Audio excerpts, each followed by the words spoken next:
Star Report. I'm your host, Star. Monday afternoon. Welcome to the show. This is a research edition, not a trending topic, okay? Healthy eating, fasting, and holistic healing. I'm excited about this. I myself, I want more life. More life. I'm selfish. I'm stingy. And I want to talk about this afternoon. Over the last couple of weeks, I've been eating salads. And I do this every couple of years, you know, when summer starts coming around, spring and then summer. And I've been feeling really, really good. And for some reason, I ate 2 chicken wings and some mac and cheese 2 days ago, and I felt horrible. Is it the gutter oil that they fry the food in, or is it just the meat itself, the texture, and my body no longer wants that? I don't know, but I want to talk about this. Again, this topic, and I've got some notes here: healthy eating, fasting, which I've never done before, and holistic healing. Now, why in that order? Well, I want to eat better, you know, like most of you, but then we fall off the wagon. Yes, we do, okay? And then I think that fasting could help me based upon what I've been reading, researching, the different types of fasting, certain things that you do in between meals and what your body goes through, okay? And then, of course, holistic healing. Now, my body has been through hell. That's a whole fact. And back in 2008, I had a liver transplant. And I was really in bad shape. I had to get a blood transfusion. I shriveled up. People thought I had the monster. But I bounced back like crack, and here I am. Also, I do not take any prescription medicine, for those who don't know, or for those who have ever wondered. I take a shot of B12 once in a while. That's because I want to, you know, not because it's prescribed. I take a shot of Pharmasus 300 from time to time. Oh! But it's not prescribed. That's steroids, for those who don't know. Pharmasus 300. So, as of late, again, since I've been eating the salads, I have been going to the supermarket, getting these little recipe cards, huh? Anybody do this? Of course you do. Very cherry plums, spaghetti squash. These are recipes. Sugar snap peas, sweet onions, baby portobello mushrooms, kale, and what have you. So I'm getting ready for the summertime because I'm also taking a road trip, as I do when the weather gets nice. And I want to have this discussion. Now, some of you may want to chime in. I urge you to call in or cam up. It would be nice to have people cam up on the screen this afternoon, and let's have this particular conversation. We can talk about President Trump deploying the National Guard in downtown LA. If somebody wants to call in and give us an update on the Diddy trial, please feel free to, but please do not call me about Kevin Gates and Brittany, whatever her name is, getting divorced. That I don't care about. I really don't care about that, okay? All right, phone lines are open right now. And thank you for your early donations. Oh, and there's tether number 4 out there. Advo, are you out there? Advo is putting boots to the ground out in LA. He sent me a video, and then we posted it in the community section, and then the video was taken down. But tether number 4, Advo, are you out there? Do you want to call in and have a discussion about what's going on in LA, okay? All right, guys, if you sent me an email and you want to cam up or call in, let me know what's going on. I think the Most High said he wants to get in on this conversation. I do have a video that I want to play early. As a matter of fact, let me play the video now, okay? And then I'll open up the floodgates. Hold on a second. Some foods are referred to as superfoods since they are extremely healthy and nutritious. While containing high amounts of nutrients, these foods offer you many health benefits too. They help fight inflammation, reduce the risk of heart disease, diabetes, and obesity, improve gut health, vision, and many more. So, let's see the 13 most nutrient-dense foods on the planet. Number 1. Salmon. Salmon and other fatty fish contain omega-3 fatty acids, which help prevent heart disease, stroke, inflammatory disease, and autoimmune disorders. In addition, salmon is rich in high-quality protein, vitamins B3, B5, B6, B12, vitamin D and E, selenium, and potassium. Finally, regular consumption of fatty fish is associated with better weight control, reduced risk of diabetes, metabolic syndrome, dementia and depression, and an improved sense of well-being. Number 2. Kale. Most leafy greens are highly nutritious, and kale is one of them. It is rich in vitamins C, K, A, B6 and minerals like potassium, calcium, magnesium, copper, and manganese. In addition, kale is a good source of fiber. It is also high in various bioactive compounds, including isothiocyanates and several other antioxidants. Number 3. Legumes. Legumes are a group of foods that includes beans, peas, lentils, soybeans, and peanuts. They are high in dietary fiber, which promotes digestive health and reduces the calorie intake. Legumes are one of the best sources of plant-based protein, which makes them suitable for a vegan or vegetarian diet. They are also rich in complex carbohydrates that provide lasting energy to the body. Despite being rich in carbohydrates, they have a low glycemic index, which means that they do not increase blood glucose level to a larger extent. This characteristic is especially beneficial for the individuals with diabetes and metabolic syndrome. Finally, legumes contain vitamins, antioxidants, and several minerals such as iron, calcium, and magnesium. Well, hey there. Good afternoon. Good afternoon. Do you hear me all right? I can hear you. Your name is Lisa? Yes. It's Hey, Lisa. Hey, Star. Nice to have you aboard. Um, So my show topic, healthy eating, fasting, and holistic healing. You reached out to me a little over a month ago, and I sent you to Dana because Dana is going to be focusing on these particular topics. But today, I just spur of the moment, I wanted to address this. So thank you for being available. Can you give us some of your background and tell us how you interact with these three topics, please? yes. So my name is Lisa, and I am an integrative health professional. So that means that I work with people that have chronic issues. In other words, people like myself. Sorry, is it too noisy? Because my window is Nope, open. you're fine. You're Okay, fine. all right. They're mowing outside. So okay. Okay. So essentially, when people have chronic issues that are long-term, long-standing, the benefit of coming to see someone like myself is that we get to go and work on the root cause for said injury, i.e. you have a shoulder problem, the right shoulder, let's say. Okay. Rather than me going to the right shoulder and addressing that shoulder, I'm going to look at your left hip because you have a sling system. I will look at your ankles and your feet. I will also look at any inflammation in the organs because there is correlation rather between, for each individual organ, there's a muscle that's associated with that. There's a bone in the vertebra, the spinal column that's associated to that. Good. There's a gland, right? And there's a tooth, right? So there's a chain is what I'm saying. So if you have pain somewhere, or if you have an autoimmune disorder, or i.e. lupus, MS, i.e. depression, anxiety, eczema, psoriasis, these are all chronic issues that have root causes that I'm educated and licensed to find so that we can take care of it right from the onset. Whereas in Western in Western medicine as we know it, they're great at treating acute problems, right? God forbid you've had a collision.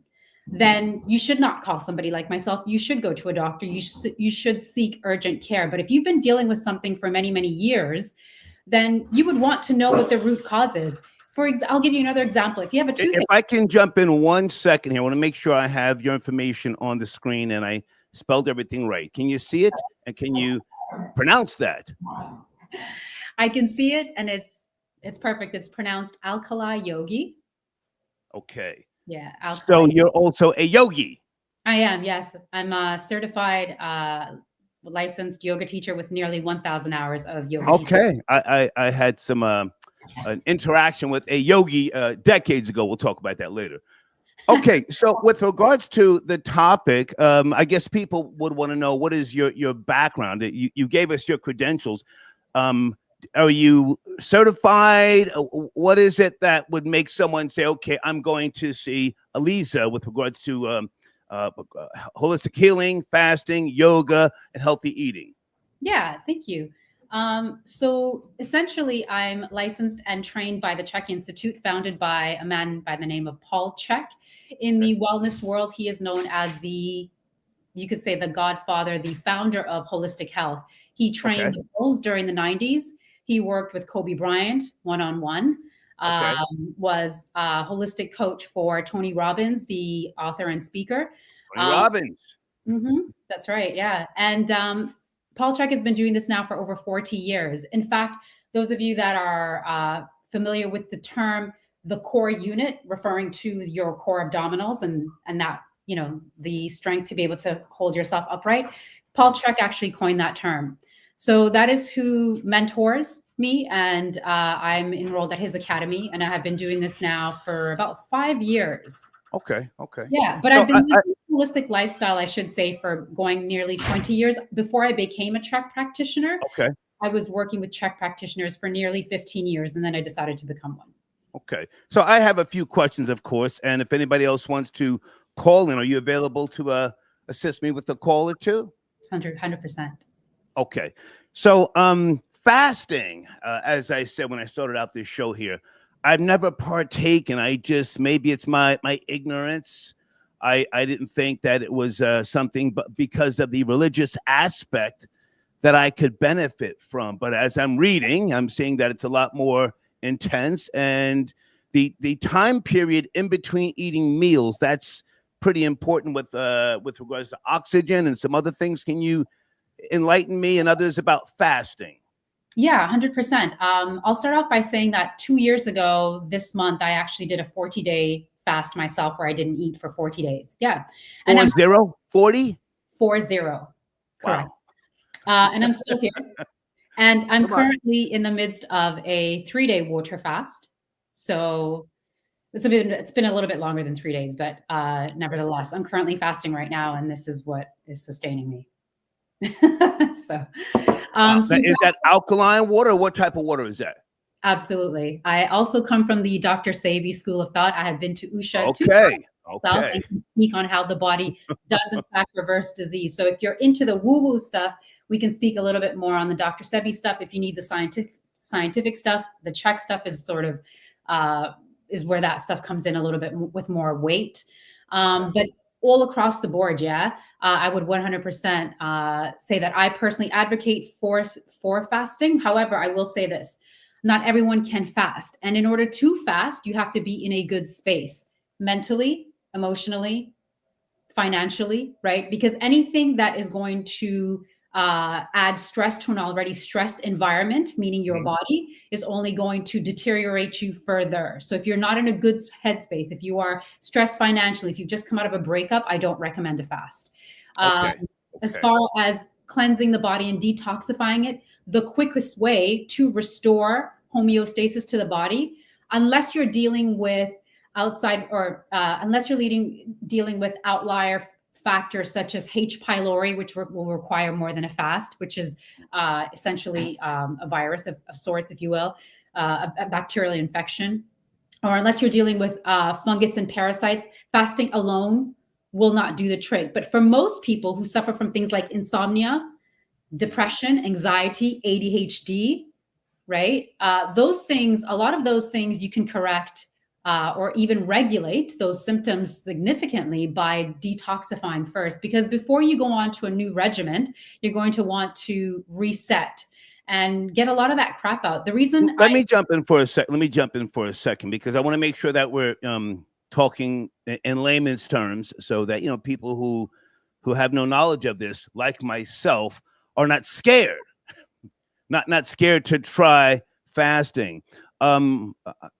At my age, 61 years of age, I would assume, correct me if I'm wrong, that I have to be careful fasting because my diet has not been the best over the decades. And correct me if I'm wrong. Can my body go into shock if I fast and I deprive my body, again, that has been raised on things, pork and other things, if you will, can I go into shock and cause damage that's irreversible by fasting? No, but you will go into withdrawal. The body is actually designed to fast. In fact, during your sleep time, during your sleep cycle, which should be at least minimum 8 hours, what you are doing is fasting. That's why in the morning you break fast, right? So Okay. you are designed to fast. And I would say that the older you are, the more that you need it because you have accumulated more stress. Your mitochondria is not as Not me. No, I live a stress-free life. I'm not married. I have no kids. what you have accumulated though is stress in the form of I take no prescription medicine. right. I limit my number of associates and friends. No stress. But can you hold on 1 second? We're getting backed up on calls here, and I do want to play a video. I don't know the validity of the video, but I figured since we're having this conversation, why not give it some burn? Okay. Let me bring in area code 347. We're talking about healthy eating, fasting, and holistic healing. Are you there? 347. Yes, greetings, sir. Can you hear me? Can you hear me, just sir? King Simon. Yes, sir. Yes, sir. How are you, sir? Good to hear from you, man. What's going on?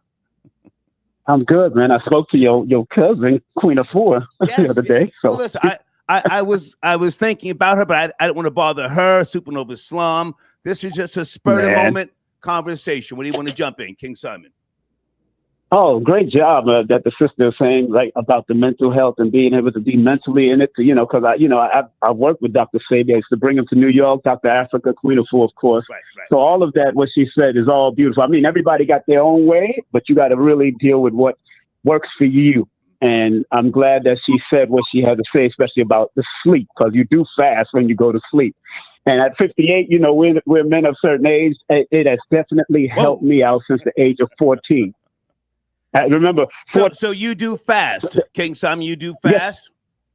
Yes, I do. Remember, I was in Islam under Honorable Elijah Muhammad, so we do How to Eat to Live from back in the day, one meal a day and all of that stuff. And so I think it was introduced to me from 14 since the How to Eat to Live book. So that has helped me, and now I'm here. Right. Up to this day. So I'm glad that you have. Lisa's right here. Do you want to ask her anything or join the conversation? Oh, yeah. I'm in no rush. King Simon. Oh, no. Now, I know she's also a yogi, and I know a lot of people that practice the yoga tradition in different ways. Can you explain how the stretching and the yogi poses help with also the health of the body and also your digestive system and your circulation, please? And I'll hang up the phone and listen. Thank you very much, sir. Okay. All right. Okay. All right. King Simon, that was a question as he made his exit. Lisa? Yeah, thank you for that great question, actually. So even if you're not a yogi, participating in some form of stretching daily is definitely a good idea. The reason for that is because things get trapped in the body.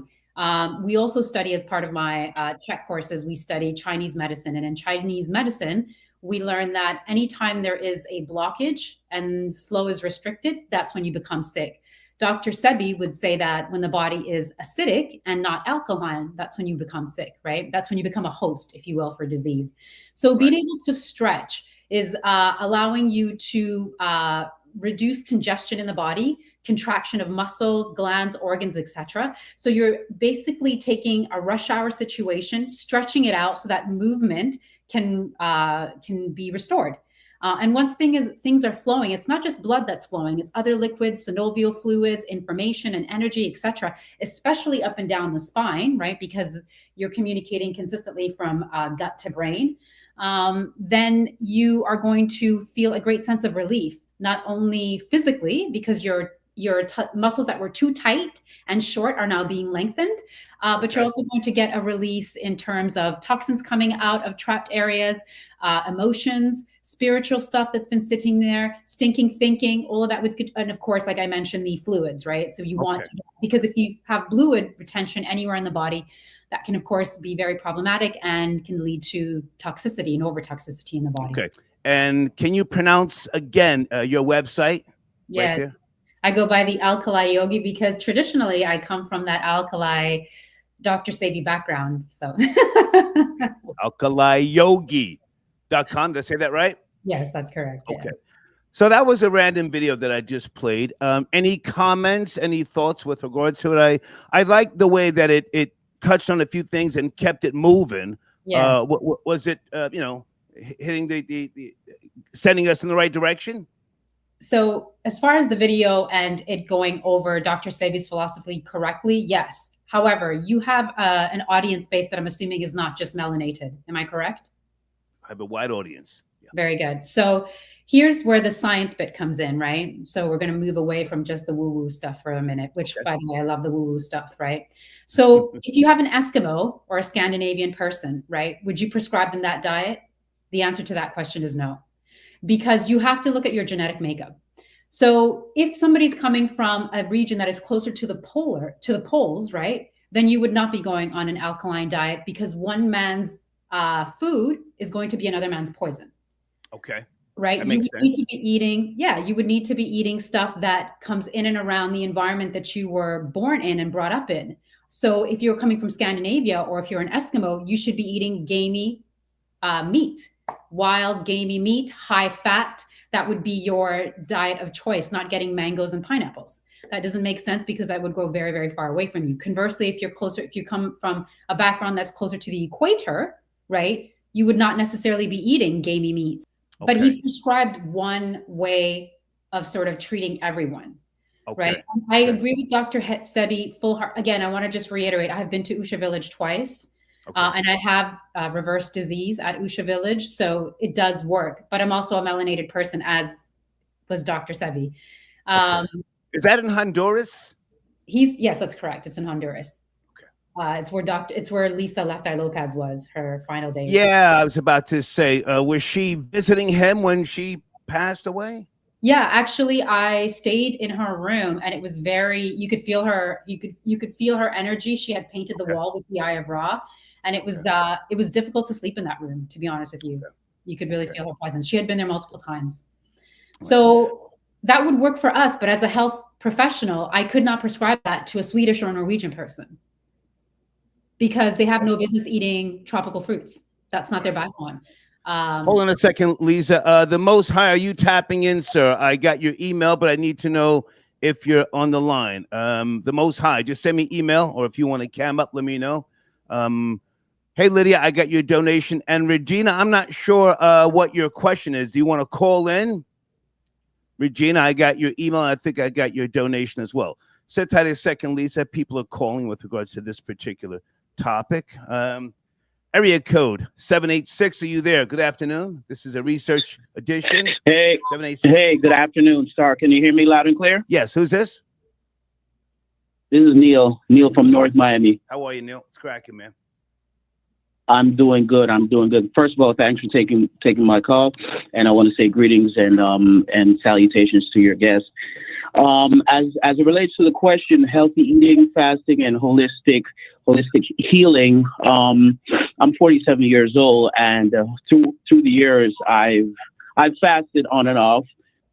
Even I believe somewhere between 30 and 35 years old, I fasted for 7 days without any food or water. What I wanted to say is that it's not the fasting itself that has the effect that I found. It is my state of mind.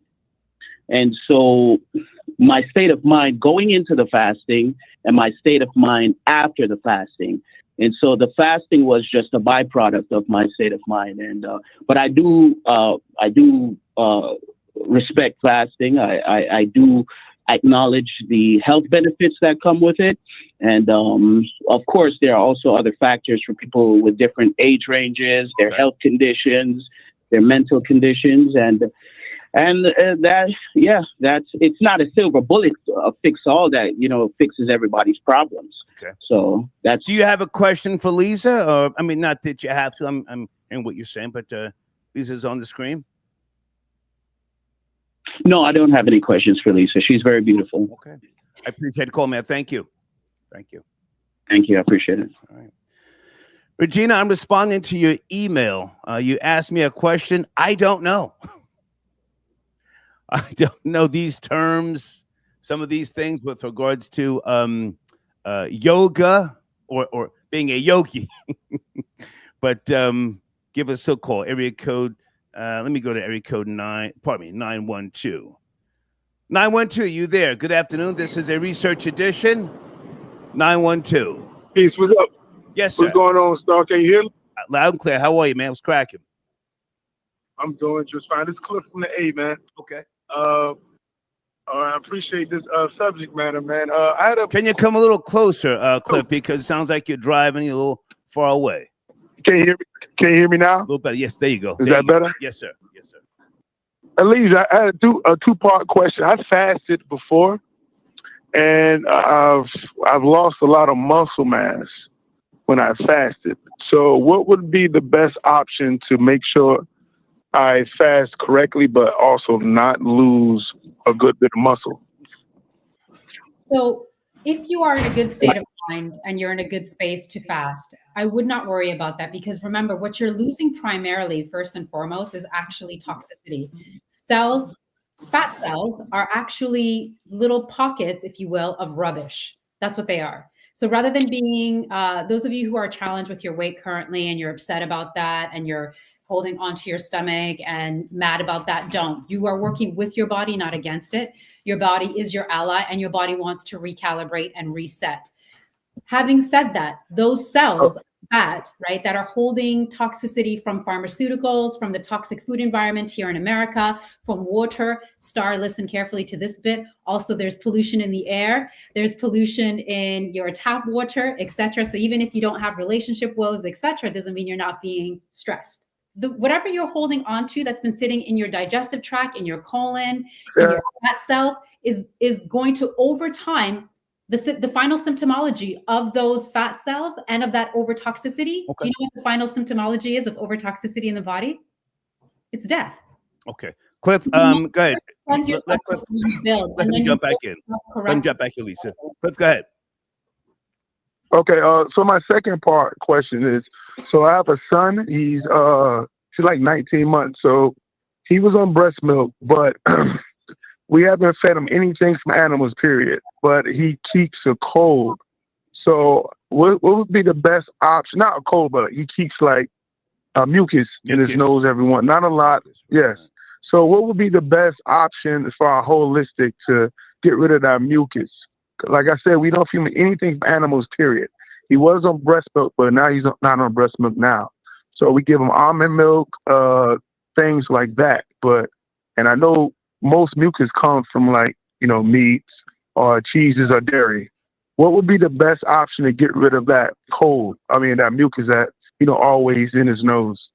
So first of all, the body's doing exactly what it's designed to do. So he is trying to regulate. He just has an immature immune system. And forgive me for asking, are you melanated? Say that again. Are you a man of color, Cliff? Are you a man of color? Melanated. Yes, correct. Yes. Great. African American. Okay, super.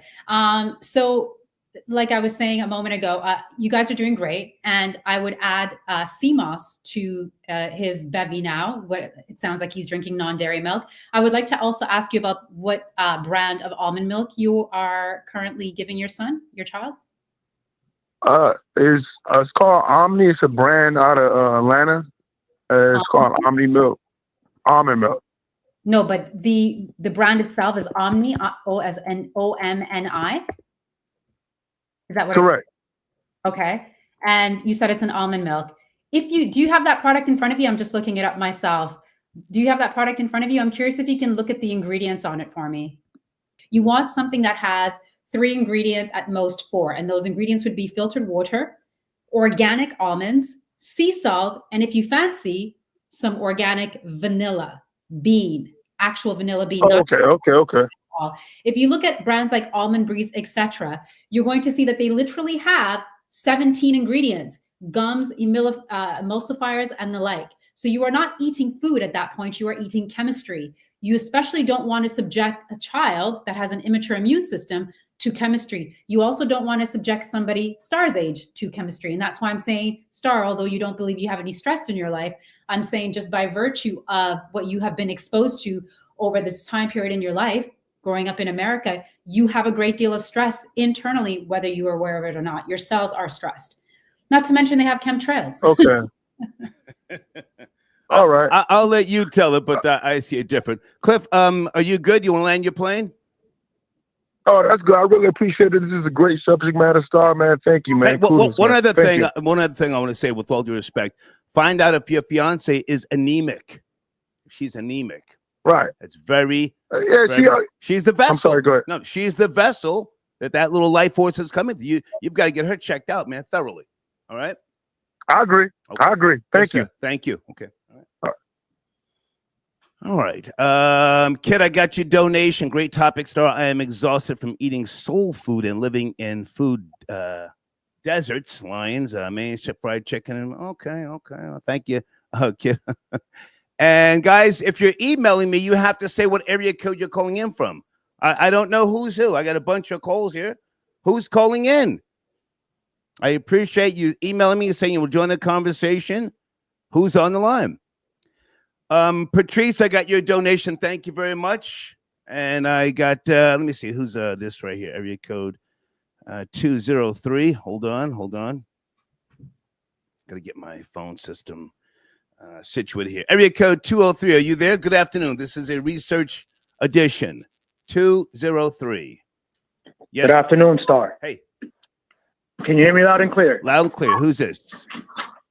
My name is Chris. I'm just calling from Connecticut on the topic here about healthy eating, fasting. Sir. Okay. Just a little bit about myself as far as food.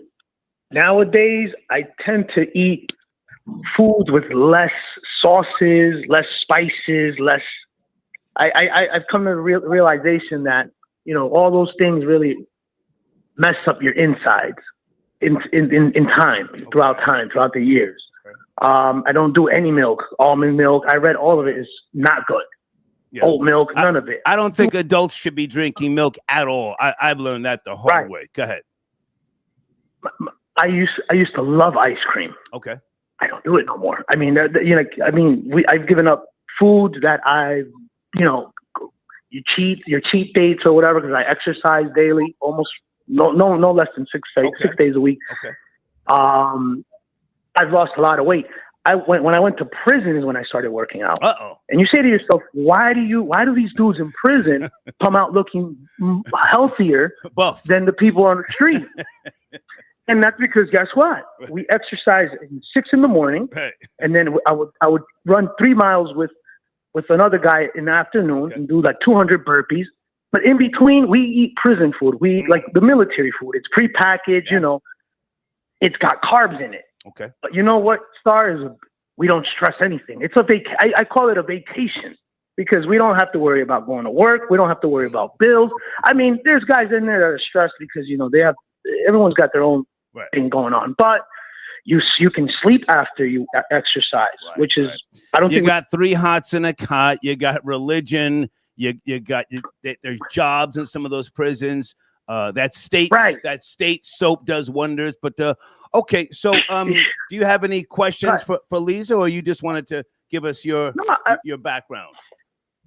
That and you know what, Lisa, Star did. I don't know if you watch Star, but I tune in all the time, and he was talking about bread the other day. Oh yeah, and I know I love bread. I eat once in a while sourdough bread because they say it's the healthiest one, blah blah blah. But and then I also know that I don't know if I could say the brand. Is that okay, Star? Well, I don't want you to dump on a company that I don't necessarily know if it's bad or not. I mean, it's not necessary. It's actually a question to her to see, because I read all the ingredients in it. Okay. And it's Mike's hard bread. Okay. Mike's what is it? Mike's. Do you have an issue with the bread? What is No. It's Dave's bread. Okay. Dave's killer bread. Okay. So this bread is made of quinoa, all organic stuff. Quinoa. I'm looking at it now. Okay. Well, send me an email. I'll check it out. But I want to stay focused today on what we're talking about. But I appreciate the call, man. Thank you, sir. All the best. Thank you. Okay. Lisa, can you read that on the screen? I don't have my contacts, and someone's talking to Cliff. Cliff, switch the baby's milk to homemade hemp seed milk using spring water.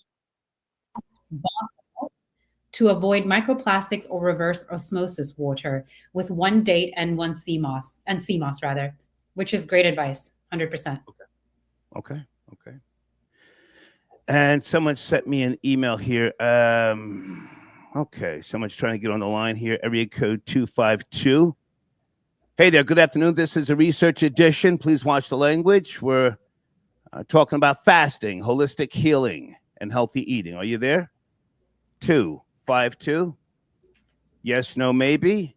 If not, we have. Yes, I'm here. Okay.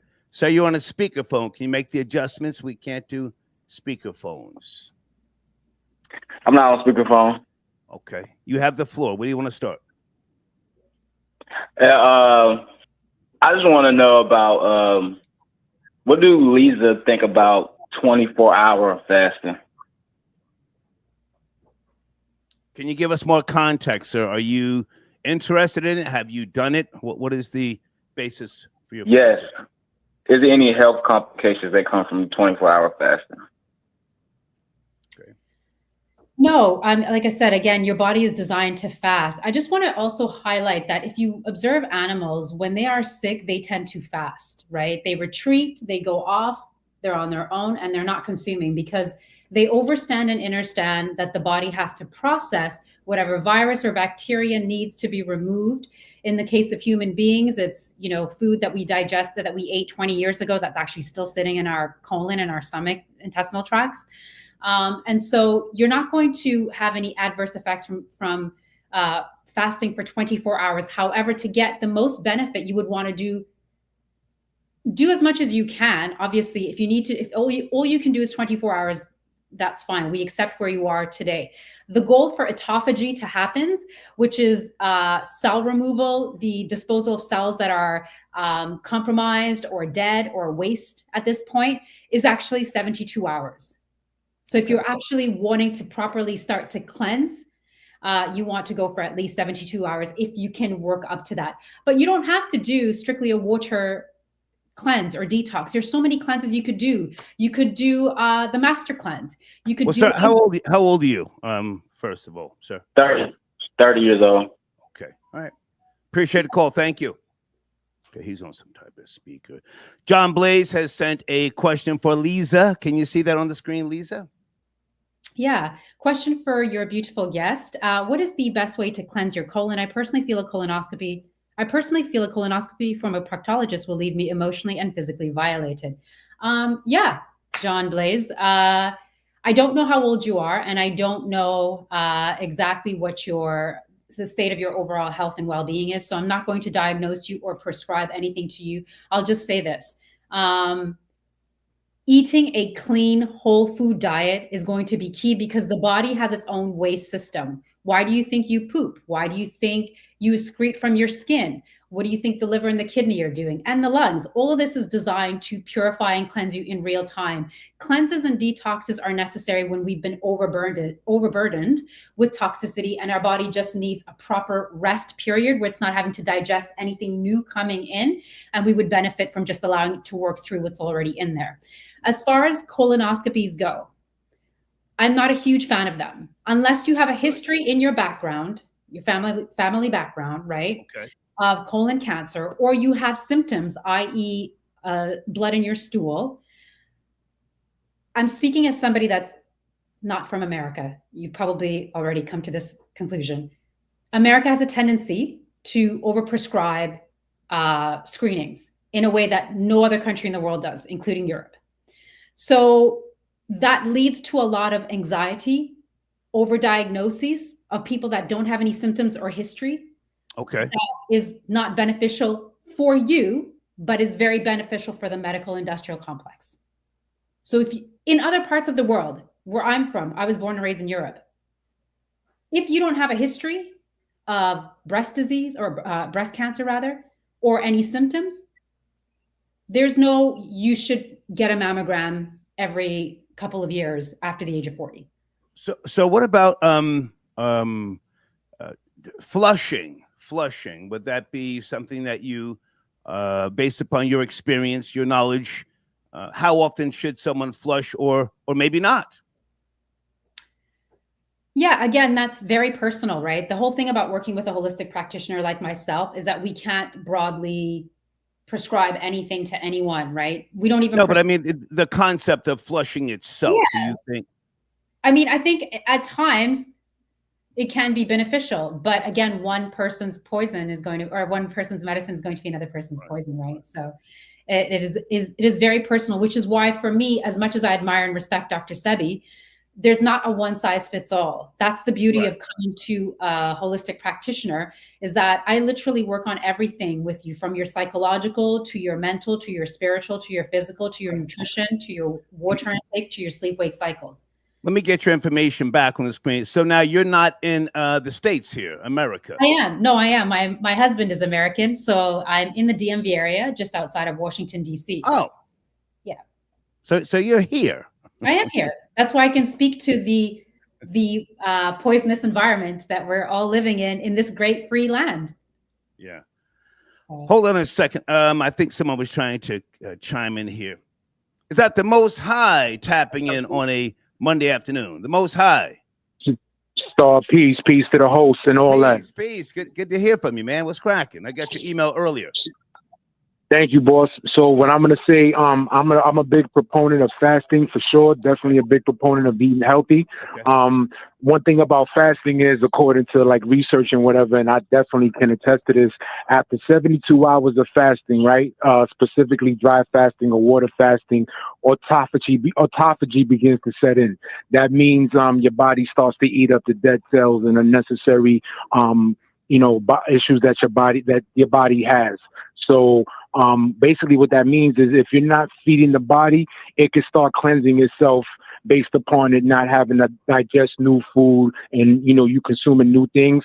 Okay. It basically gives the body a chance to rest, take care of the food that's either not digested properly or has not been distributed properly and converted into energy. So whatever is waste will be eliminated properly or utilized properly by the body, and whatever is not welcome, hopefully there'll be a place made for that, being through sweat, through secretion, through bowel movements, things of that nature.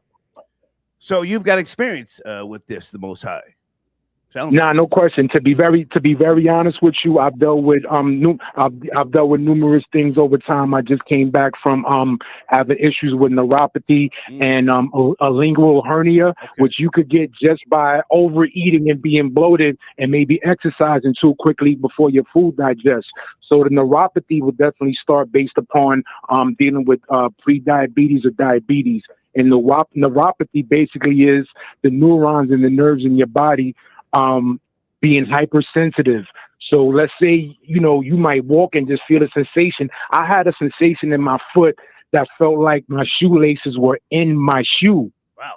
Like if you put you put your foot into your shoe and your laces are inside your shoe, it would be uncomfortable if you walked around like that all day. So I had that issue barefooted.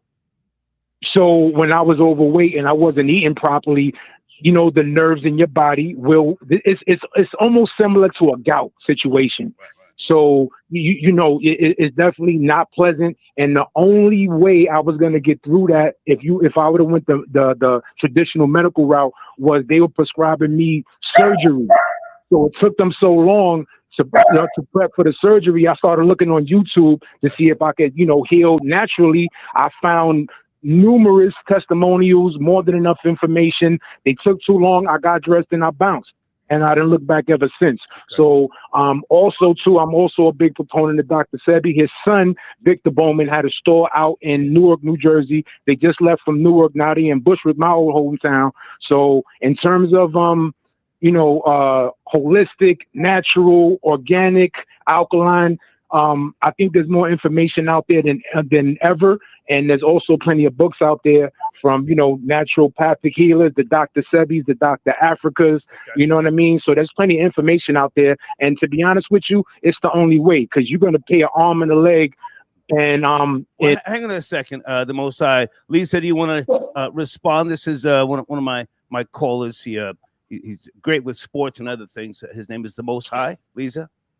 Yes, I'm familiar with you. I've heard you many times. I do watch the show with my husband from time to time. So, yeah, no, I agree with you that again, there is. I will say this: there is a time and place for Western medicine. I don't want to completely disregard and negate Western medicine, but again, they treat symptoms. It's an allopathic way of approaching medicine. It even goes against their own principles as taught by Hippocrates, who they tell us was the father of Western medicine, right? So definitely holistic medicine is approaches are the way to go, especially for things that are, again, chronic. But as I said at the top of the show, if you've just come from a collision and you've broken a bone, you're not going to come to me or to, Victor Bowman or, to anyone else. You're going to have to go to a medical professional. So there is a time, excuse me, guys, there is a time and a place for everything. So again, anything acute, I highly recommend you seek holistic approaches. And I'll just say this, 85, it's depending on who you speak to, but about roughly 85 to 90% of all diseases nowadays are actually lifestyle diseases. So by tweaking your lifestyle habits, you can go a long way with reversing disease in the body and regaining and restoring your health. Let me jump in right there. Now, I agree with you totally on that. But now society is so different now, and everybody's glued to this goddamn mobile device, and people are locked in front of their desktops, laptops, and what have you. So the reality of moving about and portion control, that's what I was looking for. Isn't that so hard these days? Portion control, knowing you shouldn't keep eating and eating, but you're not moving, you're just shoveling food into your mouth. Isn't that a thing that, with regards to what you just said, lifestyles, doesn't that work against us, portion control? 100%. In fact, one of the things that I was saying to my client just the other day is that most of the people that you look at as healthy, that you admire, whether they are, I don't know, models or influencers or celebrities, whatever, whomever it is that you look to as like the image of like health, most of those people, if they're living a holistic lifestyle and are true and not faking it to make it, so to speak, right. have made the decision that they're going to control themselves, right? So when you have a big enough dream, you don't create a crisis. That's a quote by Jerry Wesh. It's something that we go by as track practitioners. If your goal is to be healthy, if that is your dream, truly, you're not going to create a crisis. So you will limit and make good choices. You will treat yourself 20% of the time, and the rest, the other 80% of the time, you're going to live a holistic life, because by doing so, your body can then afford that 20% when you are in Italia and you want to have a gelato, when you are in Paris, France, and you want to have a croissant. But I'll just say quickly, I don't mean to cut you off. We also have to keep in mind when you say people that we look to, a lot of people, whether they be athlete, well, more so celebrities, they're on Ozempic now. So I don't know if they can be trusted. The Most High, back to you, sir. Now that's a whole fact. And my thing is, Star, for real, you're going to pay either way. You're going to pay physically and you're going to pay financially. If you're spending money on bad food, you're probably going to end up in a hospital. Once you end up in a hospital or multiple ailments, you're going to start paying for the medication. You're going to start paying for the surgery. You're going to start paying for the walkers. You're going to start paying for the canes. You're going to start paying for the orthopedic shoes. So again, if you live in a sedentary lifestyle and you're not active, you just cannot shovel food into your body and think you're going to get, maximum performance out of it. So me, over 50 years old, you want to stay out of those situations. I just came off of something that I was out of work 4 straight days. Promise you, I'm not going back to that. So I'm in good shape. I just need to maintain my discipline. And at the end of the day, I really do feel people, check this out. People say, humans are the smartest of all the animals. We the smartest and the dumbest. Because at the end of the day, what we have really come to understand that man-made food really is the death of most of us. Processed food is really the death of most of us. I would say so too. Yes, farm-raised fish. It's crazy. It's out of control. Well, listen, I got to take other calls. The Most High, great to hear from you, man. I appreciate you. Peace. Yes, sir. Peace. You have a question on this. I'm sorry. Go ahead. I'll read I'll read this for you in a second, Star. I just want to say to the Most High, or I think it was you actually that was asking about portions, just to give you guys a little bit of a holistic tip. Yeah. The size of your palm is ideal when it comes to protein. Okay. And the size of your hand, the entirety of your hand, is ideal when it comes to carbohydrates. You don't need anything more than that. You need very little. And also, and I don't know if you guys will appreciate this, but I, as somebody that has come from three socialist countries, because I came from 2 European countries and then I lived in Canada as well, all of which are socialist, have never seen a health bill or a doctor's bill ever in my entire life. My father, may he rest in peace, who passed away in 2021, was in Canada sick for the last 20 years of his life, had dialysis and all of that. We never saw one bill ever. So love it or hate it, in socialist countries, this is not something that we actually are very concerned with. It is since I've come here, though. I see that it's very expensive. The question on the screen, I know nothing about urine therapy. What is that?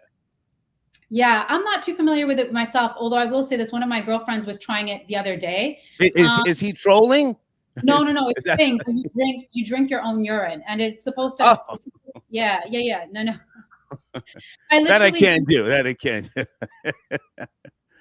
Thank you for the comments, Supreme.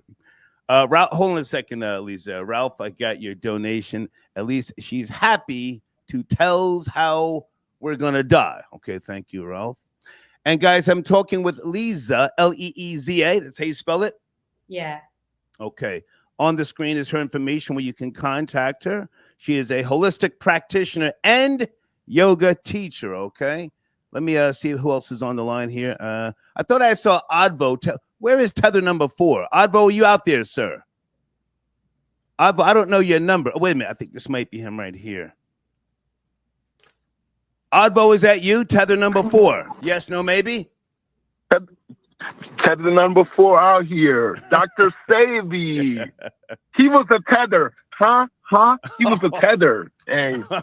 What's going on, Star? How are you, man? What's going on, Miss? That's Lisa. Thank you for That's Lisa. the knowledge.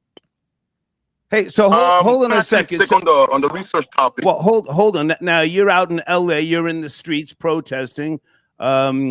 You sent me a video yesterday that we had in my community section. Then the video was taken down. So we took the post down. Did they take the whole channel down?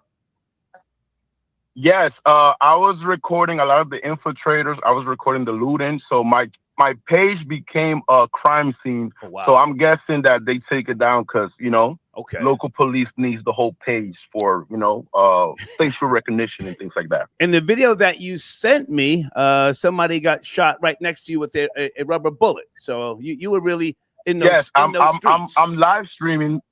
Yes, so I'm live streaming, and a Trump supporter that he's on his live stream, he tells me, "Hey, what are you yapping about?" Right. Within 2 seconds, he just gets popped right in the leg. So I got it at the DoorDashing page. If you guys want to see that, that send me a link when you get time. Video. Okay. So listen, I'm talking about healthy eating, fasting, and holistic healing. I'm very interested in this, or you can talk about President Trump sending in the National Guard. You're out in downtown LA. What do you want to start? I want to stick to the topic first. Go ahead. I want to start with the topic. But the research topic regarding fasting, I experienced it one time Ramadan in 2018. I try to show the lot workers that I had discipline. So I, as a Christian, I try to do Ramadan for 1 year. Okay. And I lost my titty fat.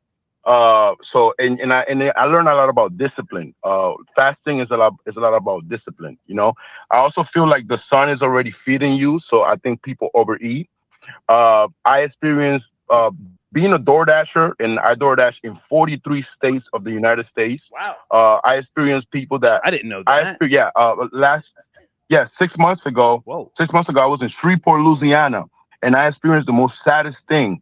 I do a delivery to a hospital. This lady is 600 pounds, and I'm bringing her cookies, creams, and a chocolate, a whole shebang from Burger King. And she couldn't even walk. And, guess what? That I still had to give her her meal. And I was like, am I part of the problem? Because certain people are now they're not even walking. They're just ordering things online. And the way it used to be before was the rich people were fat in like gluten, and now the poor people are fat in gluten. And Dr. Sabi and many people that fast, like, you start learning that sometimes food is just in your mind, and you don't really need to eat that much. You don't need to, you have a sugar addiction a lot of times. Let me jump in here for a second, Ivo. So how tall are you, and what is your BMI, your body mass index? Do you know? Because you look like a young, slender guy. Oh yeah. So I'm only 6 foot. Okay. And my body mass right now, like, I'm supposed to be like 185, but I'm like 195, so I'm borderline like 10 pounds overweight. Okay. And when it comes to my BMI, but I try to stay fit. I think doing DoorDash actually keeps me fit compared to doing Uber or Lyft. Okay. I know yesterday a lot of people were crying because the Waymo cars were being burned down to death, and a lot of those Waymo cars are lithium batteries, and those Waymo cars took my job. I'm a human that used to drive humans. The top people, the people that are from Silicon Valley, they don't even want a driver. They don't even want a human to drive them. So they rather be in one of those cars that could be your death. Because if you get trapped in those electric cars and you can't get out, guess what? It's gonna burn for 7 hours. Okay. I want us to get back to the topic. Lisa's on the screen with me. Any questions for her, Ivo, or do you just want to chime in on the topic itself? Healthy eating, fasting, holistic food. Lisa, can you speak about food deserts? Because a lot of the community loves to make fun of gig workers. But one thing I do as a gig worker is I feel like we're essential when it comes to communities that only have liquor store, only have like smoke shops. We only have said food, a lot of franchises deserts? that don't. What'd you say? Food deserts? What'd you say? Yeah, food deserts. Yeah, food deserts is a study we did in the Bronx in which like a lot of the neighborhoods that Black people and Latinos live, we don't have access to apples. We don't have access to real food. Okay. We have access to like low vibration All right, food. let her respond. Lisa. Yeah, so this is a very loaded topic because we can go very, very deep all the way back to colonialism with this one and the slave trade in Africa. So I will say, just to keep it short and succinct, that it is important, very important, to find a community and learn for yourself how to grow some food. One of my good friends from Flatbush out in Brooklyn, who now actually resides in Kenya because he was seeing what the trajectory was with his family. But I'm saying he took whatever little piece of greenery that he had available to him in soil, and through YouTube, actually, through this very platform, taught himself how to grow food. So unfortunately, the government is not here to save you, nor do they wish to save you. If you didn't know that, I hope that that's not a shock to you. It is important that you feel empowered enough to make better decisions. And when you see that the system is rigged against you, that you teach yourself through. Advo, we've got some echo in the background. Can you make the adjustments? Advo, I'm sorry, you were saying, Lisa? Yeah, that we have to take control of our own situations in our own lives and not be sort of victim to what it is that they're trying to put people of color through, which is to continue keeping the community a cash cow community, which is essentially what the community is. Let me jump in right there. I mean, with all due respect, that sounds great. But when you have people that are part of the very fast society that we live in now, and they've got options like the Popeyes chicken sandwich, which is not chicken. They've got Chick-fil-A. Oh my goodness, the goddamn the breakfast sandwiches at Chick-fil-A are smashing, and other places that are just quick and almost addictive, if you will. So how hard is that? They are addictive to try and grow their own vegetables. Isn't that like a losing battle? Advo, you want to jump in there? You're talking about food deserts. No, well, it's a losing battle. I believe when it comes to people that live in the your north. Phone's going out. What I learned, your phone's going in and out. Doing my research in this. Your phone's going in and out, Advo. Say again. Am I good? It's going in and out. I'll let you try and land your plane. I feel like in the South, people have better access to food and to grow their own stock. Yeah. Florida taught me that.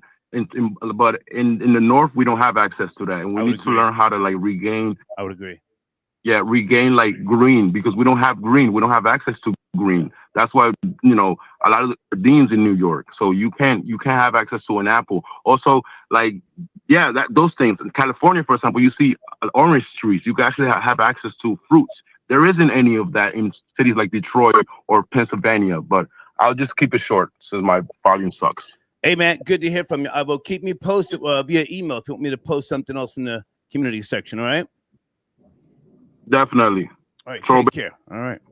Can I respond to that, Star? What's Can that? I respond to that? Can I respond to that? Let me bring someone else in, and then I want to make sure that we are giving people time.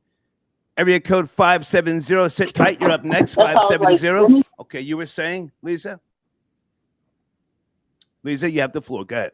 Just that I actually lived in New York. Thank you.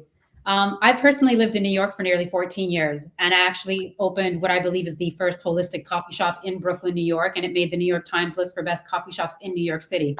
Okay, and I didn't serve where at? Right on Franklin and St. John's, actually. I was just about to say they had the Starbucks right on Eastern Parkway, right? Which opened up after us, but yes. We changed Franklin Avenue. My first summer on Franklin Avenue, I witnessed daytime execution. So we changed that whole area of Crown Heights. And unfortunately, I priced myself right out of Crown Heights as well. But, oh, wow. Anyways, what I'm saying is, even in that community, when I first opened up the coffee shop in 2009, 2010, when it was still really, it was very much a food desert, just like, you know, the Bronx, the area that the gentleman was just speaking about. There were still people that were using rooftops, that were coming together, that were getting food even delivered from neighboring states like Pennsylvania or upstate New York. There's a website called the Weston A. Price Foundation. Look it up, Weston A. Price. And through that, you can find co-ops and farms that will deliver to you. I get my farm, a lot of my groceries get delivered right to me from a farm in Pennsylvania. You might find something from Vermont, whatever you want. Look for it on westonaprice.com, and you'd be surprised. You'd be surprised. So you can do things. 570. Can you turn that down in the background, please? 570. It's too loud. And you too loud. Okay, I can't do that. I tried to bring someone in. It's just too loud in the background. 570, you have to call back from a different line. Okay, let me go to area code 336. Are you calling from overseas, France? 336? Yeah, that's right. What's going on, Star? Hey, man, good afternoon. How are you, sir? Good.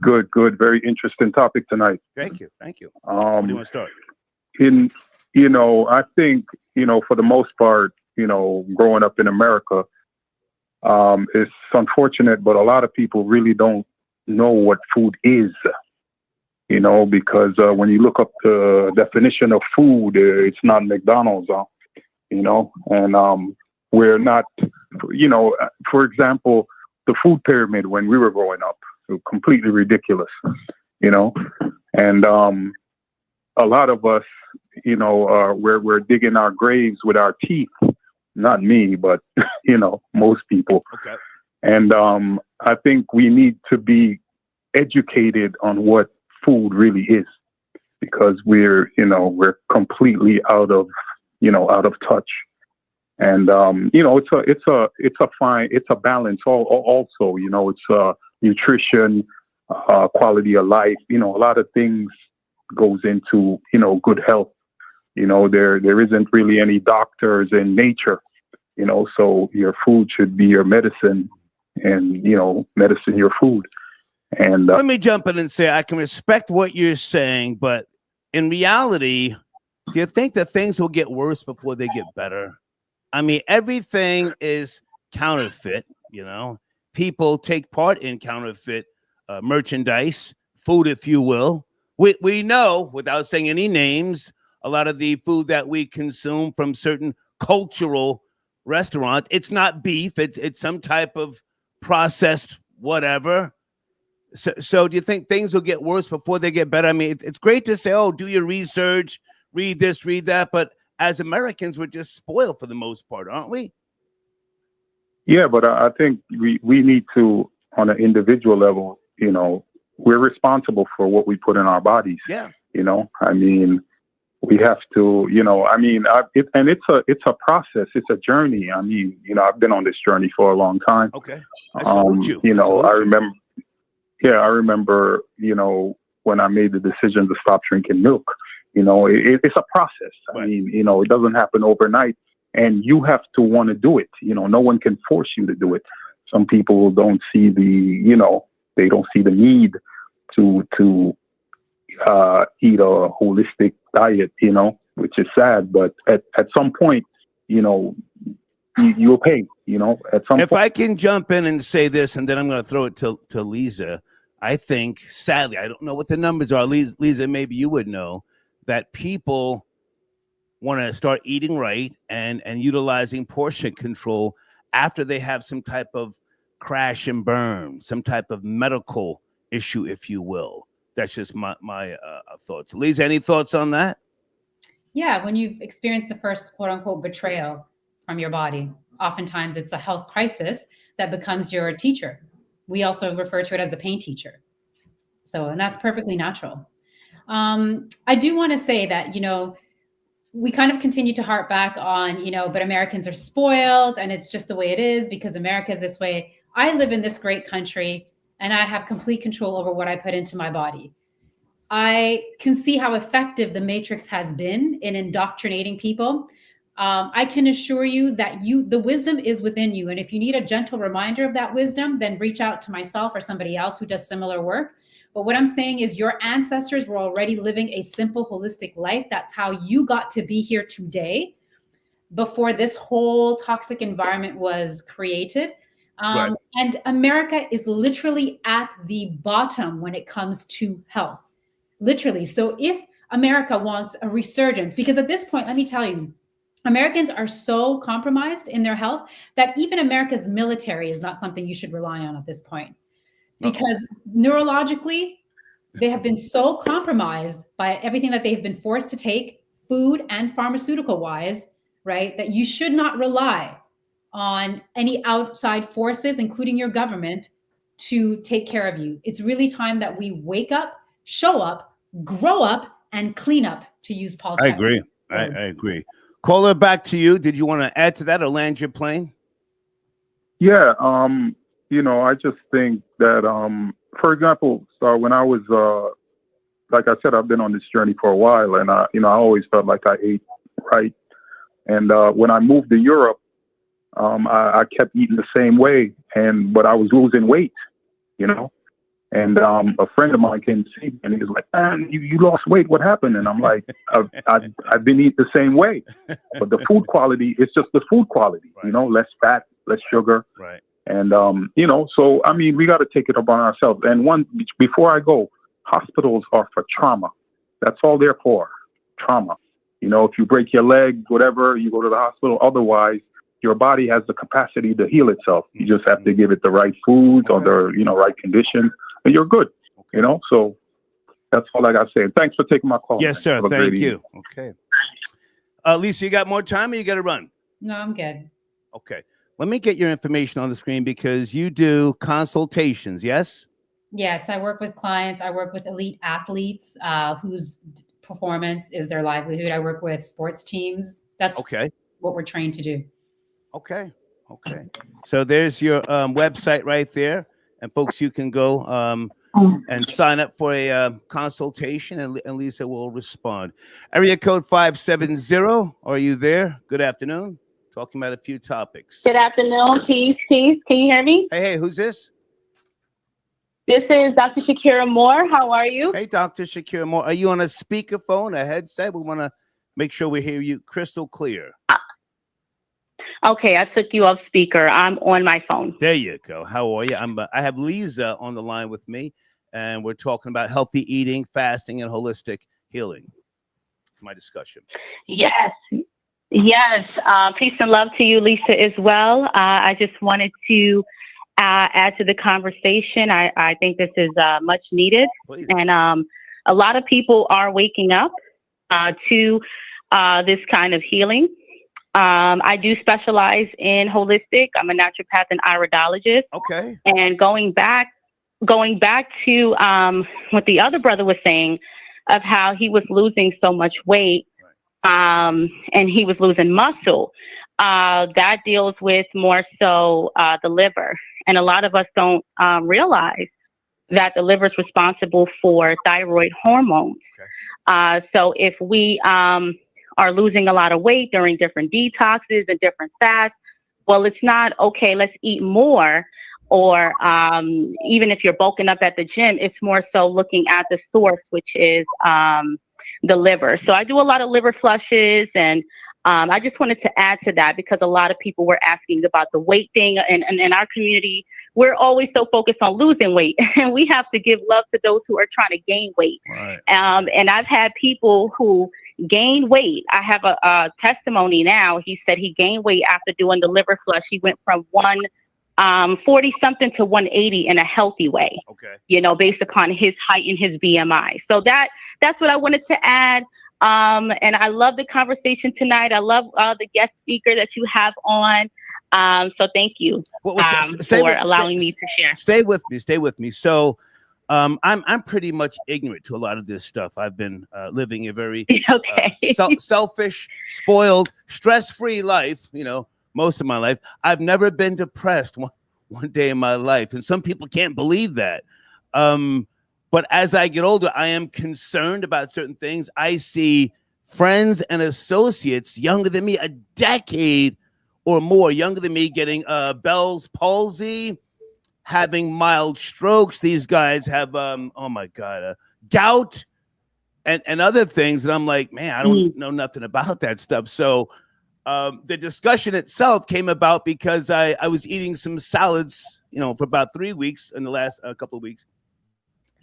And then I ate 2 chicken wings with some mac and cheese. And a couple hours later, I started like this whole belching thing and just feeling bloated. So I just, I said, well, let me talk about this and see what, if anything, I need to do or can do to just maybe not go down that path of feeling bloated, if you will. Any thoughts with regards to holistic healing that you can suggest? Yes. At my age? Yes, I can. Yes. And before I go further, I want to be clear about what I do. I specialize in iridology. I can look into your eyes and tell you what kind of diseases that you may have. Okay. Oh, boy. And so what you were talking about with it's called acid reflux. That deals with low bile concentration. Now that is produced by the liver, stored in the gallbladder. And what happens is every time you eat, this bile has to go into the small intestine so that you can process fats and all of that. So when you don't have a lot of that in your system, then you start getting that gas burning feeling. So the key to that is to doing, at least 4 liver flushes a year. That's the key. And it's, the liver is linked to literally virtually every disease that we face in society. And the diseases that we have names for are nothing more than symptoms of a fatty liver, right? If I can jump high in. cholesterol. If I can jump in. So these salads that I was eating daily, sometimes twice a day, I was feeling better, and I was feeling fuller. I wasn't like eating, so close in time as I was when I was eating, steaks and lamb chops and stuff like that. So, how often, or is there any type of timetable with regards to, the intake of greens, vegetables, and stuff like that? Should I be concerned about? So you were feeling better eating salads, is what I'm getting at, is what you're saying? For 3 weeks, I just started eating salads. I was at the market one day and I grabbed some romaine salad, olives, some of those toppings, a little taco strips, whatever you call it, just a tiny bit of bacon. What do you call them? Bacon. I forget what's called, the little bacon. Oh, like the bacon bits to put on top. Bacon bits, just a little bit. And for 3 weeks, I was feeling better. I ate the 2 goddamn chicken wings with the mac and cheese. I felt sick. Yeah, your body got used to eating lighter. Right. You know? Right. So yeah.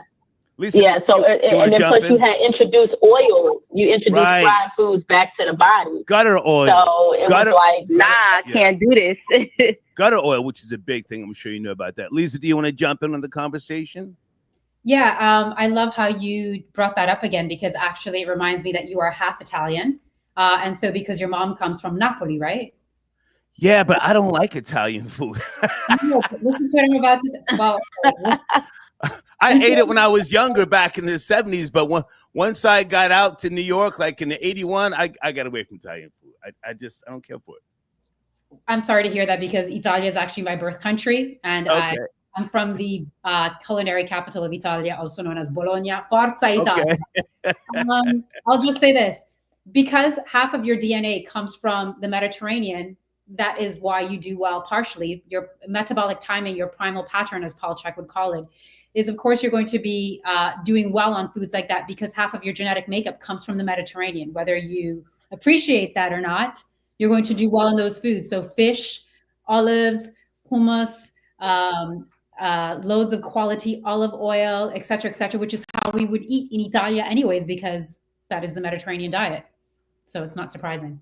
If I can jump in there, I don't like the texture of pasta anymore. I find it hard to digest. I find it harder to digest pasta. I haven't liked, I'll eat some spaghetti. If there's nothing else to eat, but there's a lot of things, a lot of meals, ziti, zucchini, stuff like that.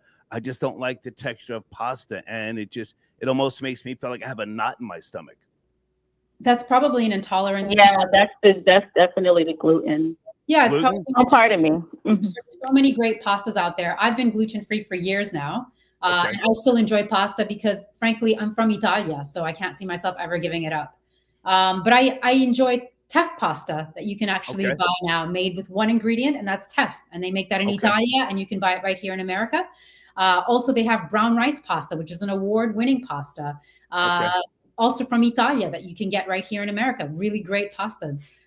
So, you don't have to give up pasta if you don't want to. If the only thing that's keeping you from pasta is that you feel bloated, that's an indication of an insensitive or a sensitivity or an intolerance to gluten, which, by the way, roughly 50 or 55% of Caucasians have a gluten intolerance, and roughly, I think, 85% of African Americans, or Black people in general. So it's not uncommon, because the wheat that we're consuming nowadays is very hybridized. It's very foreign to the body. It's not at all like the wheat of, say, the time when Jesus Christ walked the earth, if you're a believer.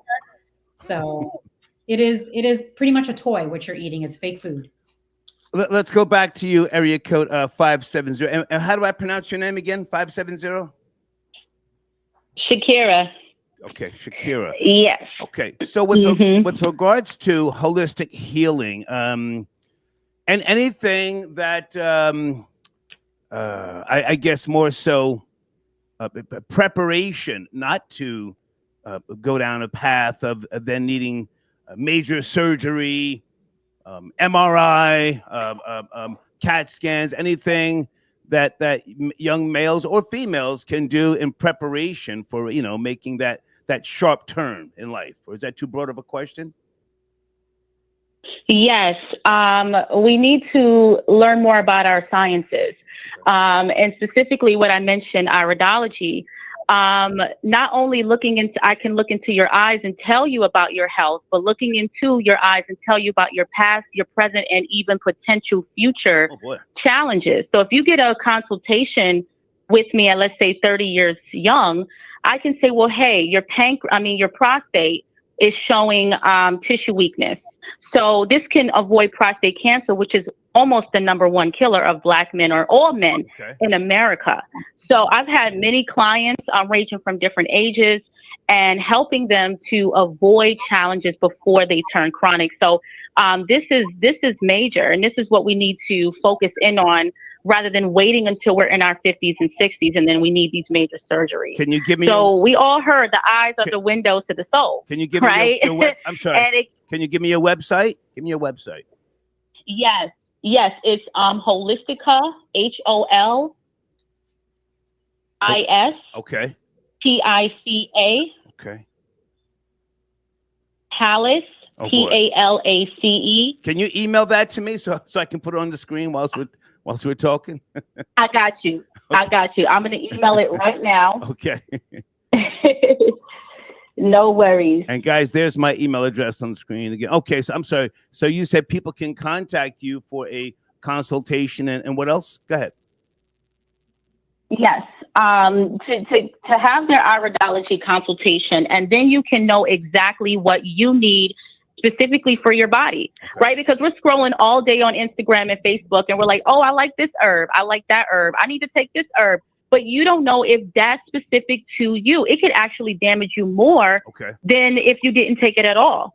You know, so why not know what's going on with your thyroid? Why not know what's going on with your liver or your pancreas? So you know exactly what herb you need, exactly what food you need, and how long to take these herbs and foods. So that's the key. That's what I would say, that we need to get in that vibration. Can you stay with me a second? I'm not rushing you off the line, and I want to go back to. Yeah, no. Hang on a second. I'm going to go back to Lisa here. Lisa, do you want to add something to that, or do I bring in another caller? Lisa? I love what Dr. Shakira just said. I agree with her. In my field as well, we believe in assessing and not guessing. Okay. Okay, I think I got Yeah. Yeah, and I want, for the people who are skeptical, this is a real science, y'all. This is not something that, you know, like witchy or nah. This is a real, y'all need to look this up. It's called iridology, and it's the study of the iris, which is the colored part of your eye. And each zone of your eye tells the story of your kidneys, your liver, your spleen, your colon. And I've had clients who've had, I told them, I said, hey, when you go and get that colonoscopy, they're going to find polyps in your sigmoid part of your colon, which is the part of the large intestine. And when they went in, they weren't surprised because they automatically knew from the iris report that I was able to see that. So it gives you that peace of mind where you're not scared by what medical doctors are going to say, or scared that, oh, you have to take this medication. You're already prepared ahead of time. I'm on your website right now. Hopefully the spelling on the screen is correct. You have a book, The Iris Papers? Yes, that's coming out August 5th. Okay. Okay. Did I spell everything right on the screen? Can you see it? Yeah, I can see it. It's spelled correctly. Okay. Stay with me, ladies. I have Janet. She's one of my regulars. Janet, thank you for your patience. Are you there, Janet, on a Monday afternoon, early evening? Hey. Hey, ladies, how are you? All right. You want to chime in on the topics, Janet? Yeah, so the reason I called is because Lisa. Hi, Lisa. How are you? I'm good, thank you. How are you? Okay. The reason I'm calling in, because when you first came on, you mentioned about where a person has a shoulder injury, their hip will hurt. Now, I had two bilateral shoulder surgeries on both of my shoulders. And as time went on, my hips started giving out to the point where I had to do like stretches and stuff because I felt so unaligned and the pain was real. And I didn't understand where it was coming from. And it didn't click until you said a little while ago about the hips and the shoulders. Now I said, okay, well, let me look into some yoga classes. So I just found some yoga classes down here. And I was like, okay, now should I do yoga or should I do Pilates to realign myself? Because, I want to age. I'm 56, going on 57, and I want to age health, in health and be able to, travel and do things. But, I can't if, I don't know if everything's going to fall down and start hurting again or something.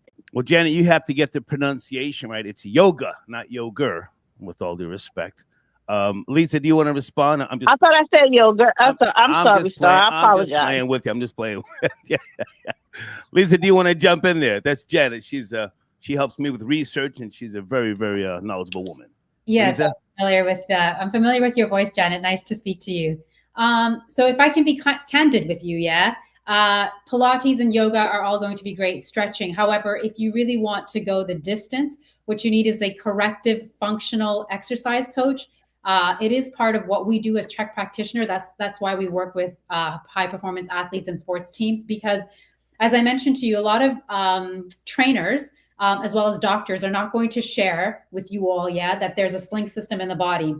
It's the same way with your brain as well. Like this nostril is actually feeding that hemisphere, and this nostril is feeding the other hemisphere, right? So what I'm saying is, because if you were to come to me as a functional exercise coach, which falls right under the holistic practitioner umbrella anyways, I would do a full assessment. I would measure your spine, your pelvic tilt, thoracic spine for kyphosis, lumbar spine for lordosis, to see where you're sitting.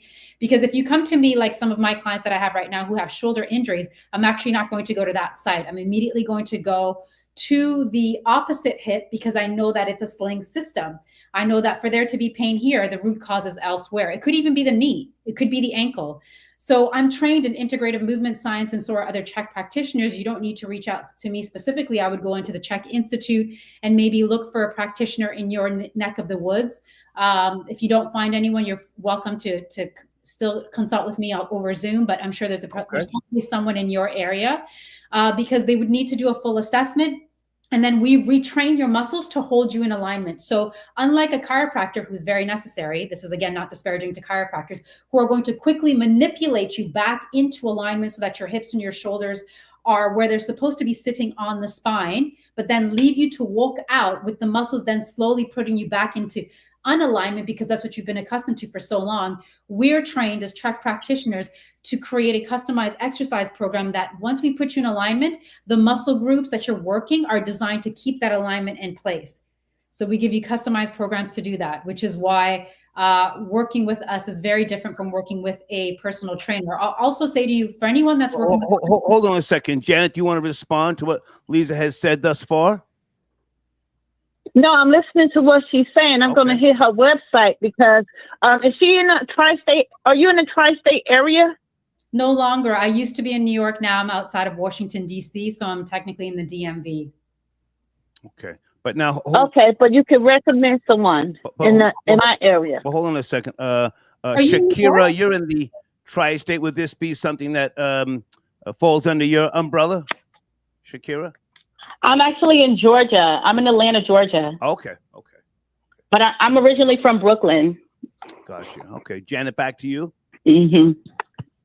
Okay, so what I'll do is I'll hit your website, and then I'll pay for the consult, and so that way I can find somebody in my area, because I'm in Middlesex, so I want to find somebody in my area to help me with this, because I do know how to do the alignments and everything. And when I do my stretches and stuff here and things, I do feel a little better.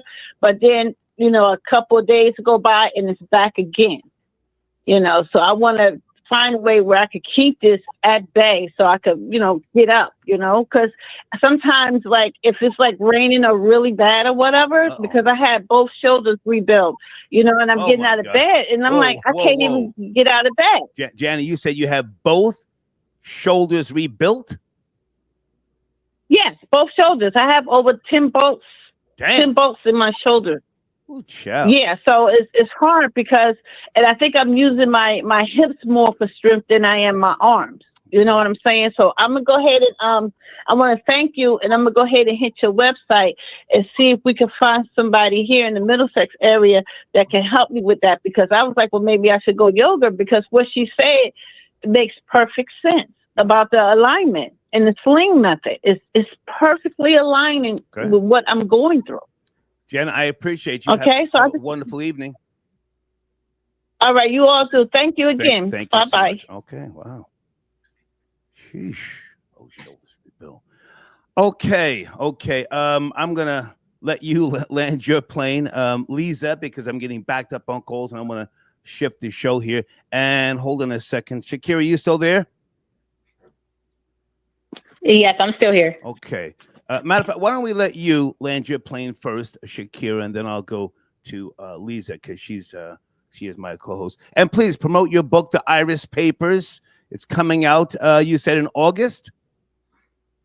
Yes, yes. The Iris Papers is going to be my first book on for beginners in iridology and naturopathic medicine. Okay. And so that's going to be the intro into understanding this science and how to use it for your everyday life. So that's August 5th. You can pre-order the book on my website. The website, as is on the screen, holisticapalis.com. I'm also on Instagram, Holistic Hope with a W, WHOLISTIC Hope. And I share tons of information on all of this, all of what I'm talking about. So yeah, I have to get into iridology, get into naturopathic and holistic, because this is what's going to save your life, because this is you. This is who we are. Is that something that we have taken for granted over the years when we see people with red eyes or yellow? And we don't necessarily know how sick they are. I mean, when I think of someone with yellow eyes, I mean, no disrespect, Gary Coleman, he had issues. Gary Coleman, the actor, he played Arnold on Different Strokes. And his sickness, I correct me if I'm wrong, ladies, he was getting blood transfusions. His skin appeared to be very ashy at times. And I think ultimately that's what ended his life. Yes, no, Gary Coleman? Yeah, if his eye, you said his eyes were very yellow. Very yellow, yeah. I forget what disease. Very yellow, yeah. That's a specific color will relate to specific organs, but yellow is definitely the liver. And then, right. Definitely liver. Red is, the blood, high blood pressure that goes to adrenals and kidneys. So a lot of times we're taking medications for high blood pressure, but, you won't be told that it's not really looking at the blood. It's looking at the organ related to that. So it's the kidneys and adrenals that we need to focus on, right? Cholesterol is not a bad thing. And you've been told that all your life. Oh, you have high numbers, high LDL. Oh, you need to lower this. No, you need cholesterol in your cells for brain function, for your nervous system, for all functions in the body. Every cell in your body is encased with cholesterol. So why are they attacking this? You don't need statins. You need to cleanse your fatty liver. And a lot of people are walking around with gallstones and don't know it. And I've had hundreds of people who have done my liver flush. And to their surprise, they pass gallstones. And if you've been living a life eating meat, fried foods, dairy all of your life, you almost 100% chance that you have gallstones that are blocking your bile ducts, which is causing most, if not all, of your disease challenges today. Holy smokes! So you do recommend? Yeah. You do recommend flushing? I would imagine. Yes. Yes. I definitely recommend flushing, especially 4 times a year, to keep your body at optimum health. What about flushing once a month with castor oil? That's good too. You can do that. You can do castor oil packs and flush it with castor oil. Yes. Once a minute. Yeah, but it's not too excessive though. Yeah, I was about to say sometimes twice a month with castor oil, and I have to lay down the next day, the entire goddamn day. But then I feel good. I bounce back on the 3rd day. Castor oil troll babies. Trust me, they got it at CVS, Walmart, and where else? Walgreens. Anyway, Shakira, thank you for tapping in, and I look forward to your book, The Iris Papers. Iris Papers. Iris. Yes, Papers. Thank you so much. Okay, thank you for allowing me to speak. Okay, bye thank now. you. Take care. All right. Bye-bye. Lisa, let me get your information back on the screen. Thank you for your availability and your time. This was a show that I just threw together because I was, concerned about my own immortality, healthy eating, fasting, and holistic healing. Anything else before you land your plane that you want to put out there or that you think is informative for us to know? Just that no one is invested in your overall well-being and your health outside of yourself. You, as a sick person, are a cash cow. This system is designed and rigged to keep you sick because if you are healthy, they don't make any money off of you. So I guess in Dr. Sebi's words, are you going to take medical advice or health advice from someone that profits off of your illness?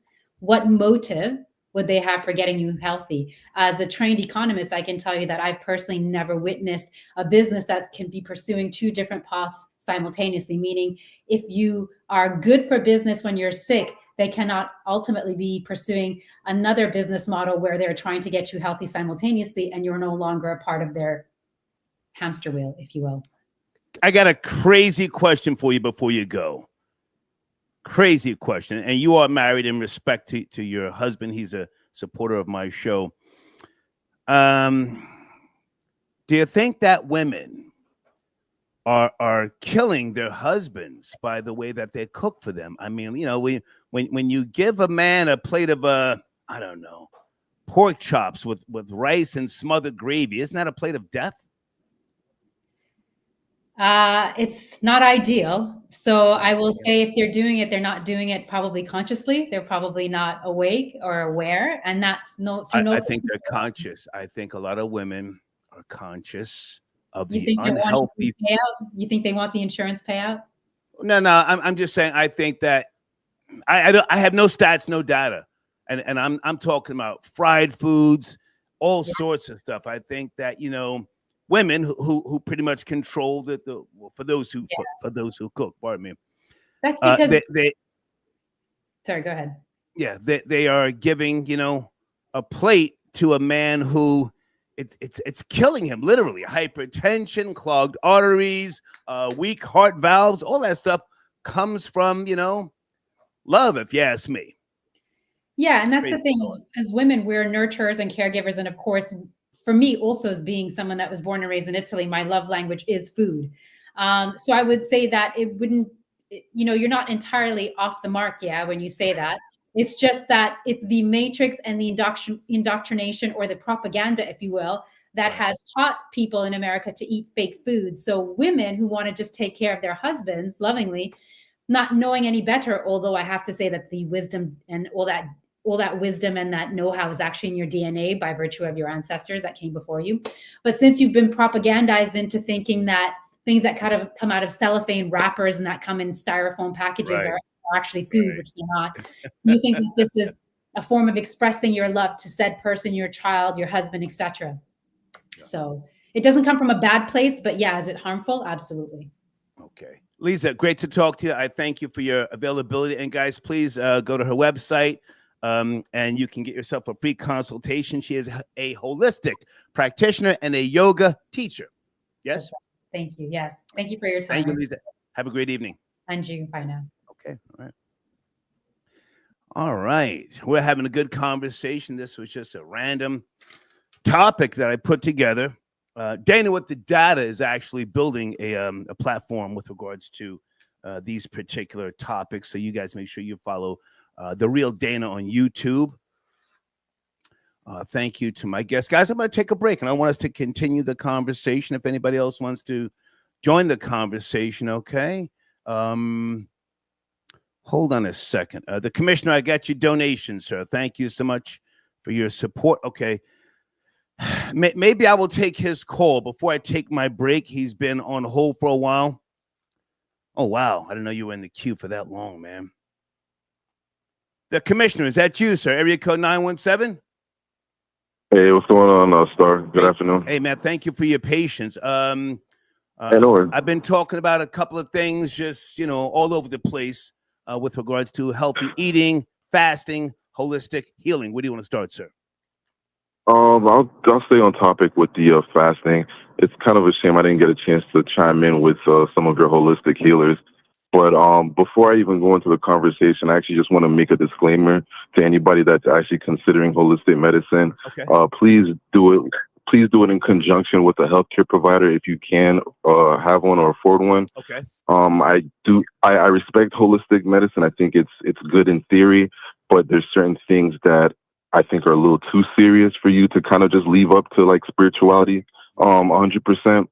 And definitely your health is one of the things that you just can't leave up to chance.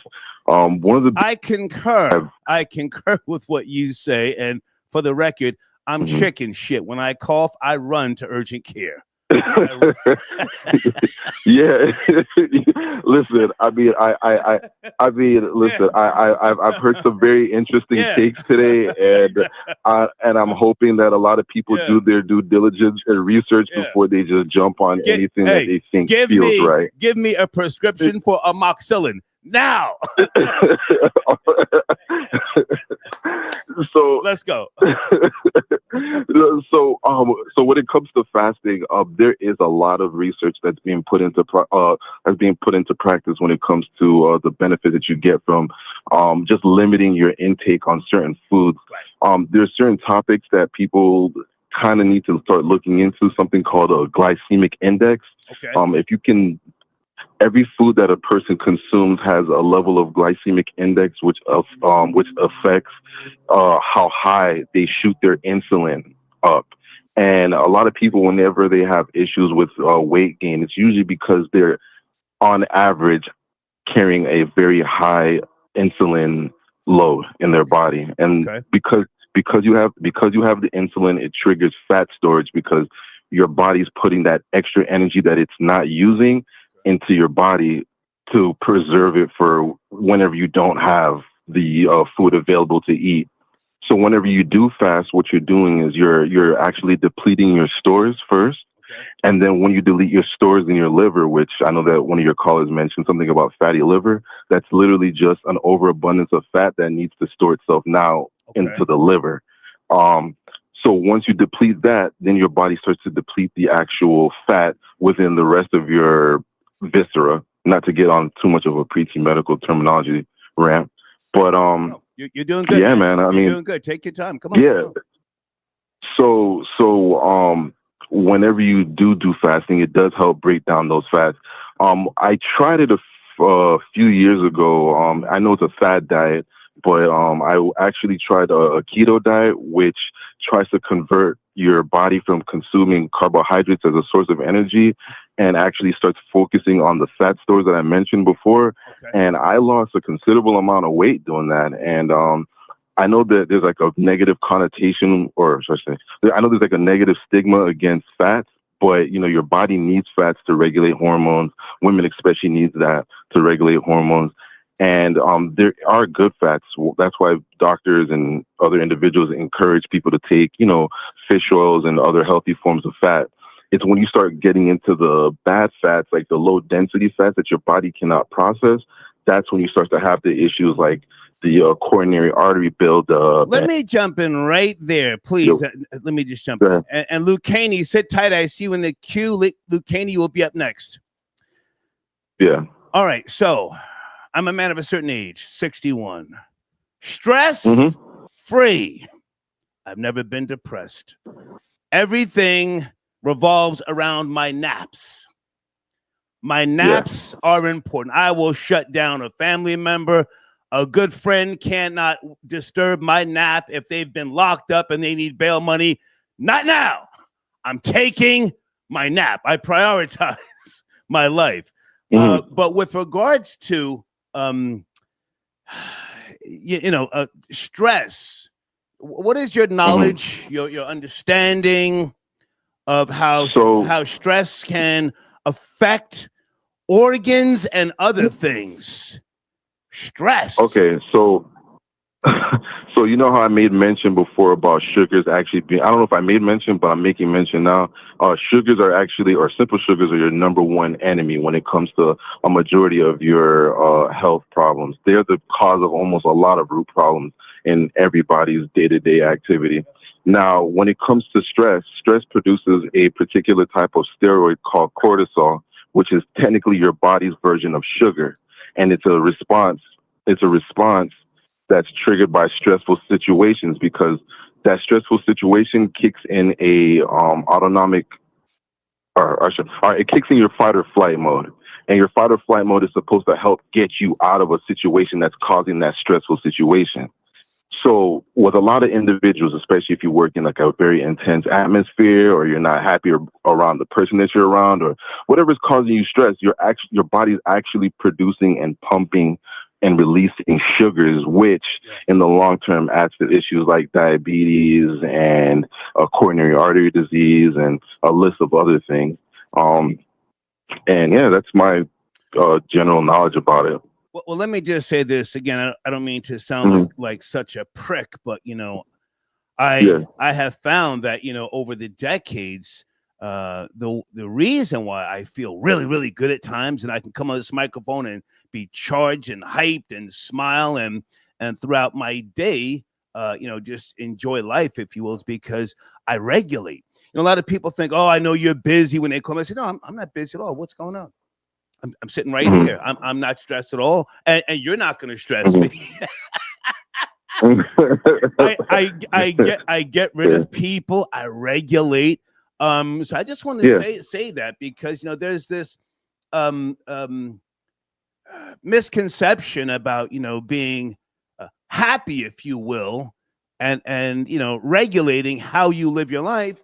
It doesn't mean that you're a bad person. Just you understand without knowing all of the language that you've just put out there, and thank you. That you can be stress free. I just wanted to say that. Go ahead. No.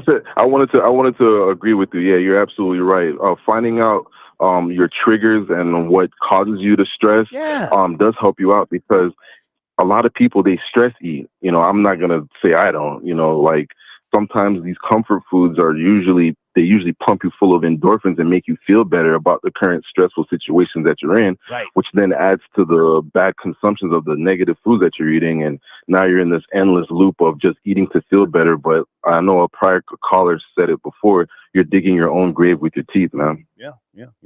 Hey, I appreciate the call, man. Thank you for tapping in. Hey, all right, no worries, man. Take it easy. Sir, thank you. Today's religious talk, David D. Cordova, I got your donation. These demons only come out by prayer and fasting. Burn the parasites and worms. Good to hear from you, David. Hang on a second. Is that Luke Caney tapping in? Area code 909 on a Monday. Luke Caney? What's up, Star? Hey, man. How's it going? Good. Good to hear from you. Where do you want to start, sir? This is just a research show. I'm rambling. Yeah, man. Listen, I wanted to really share my perspective on fasting. Okay.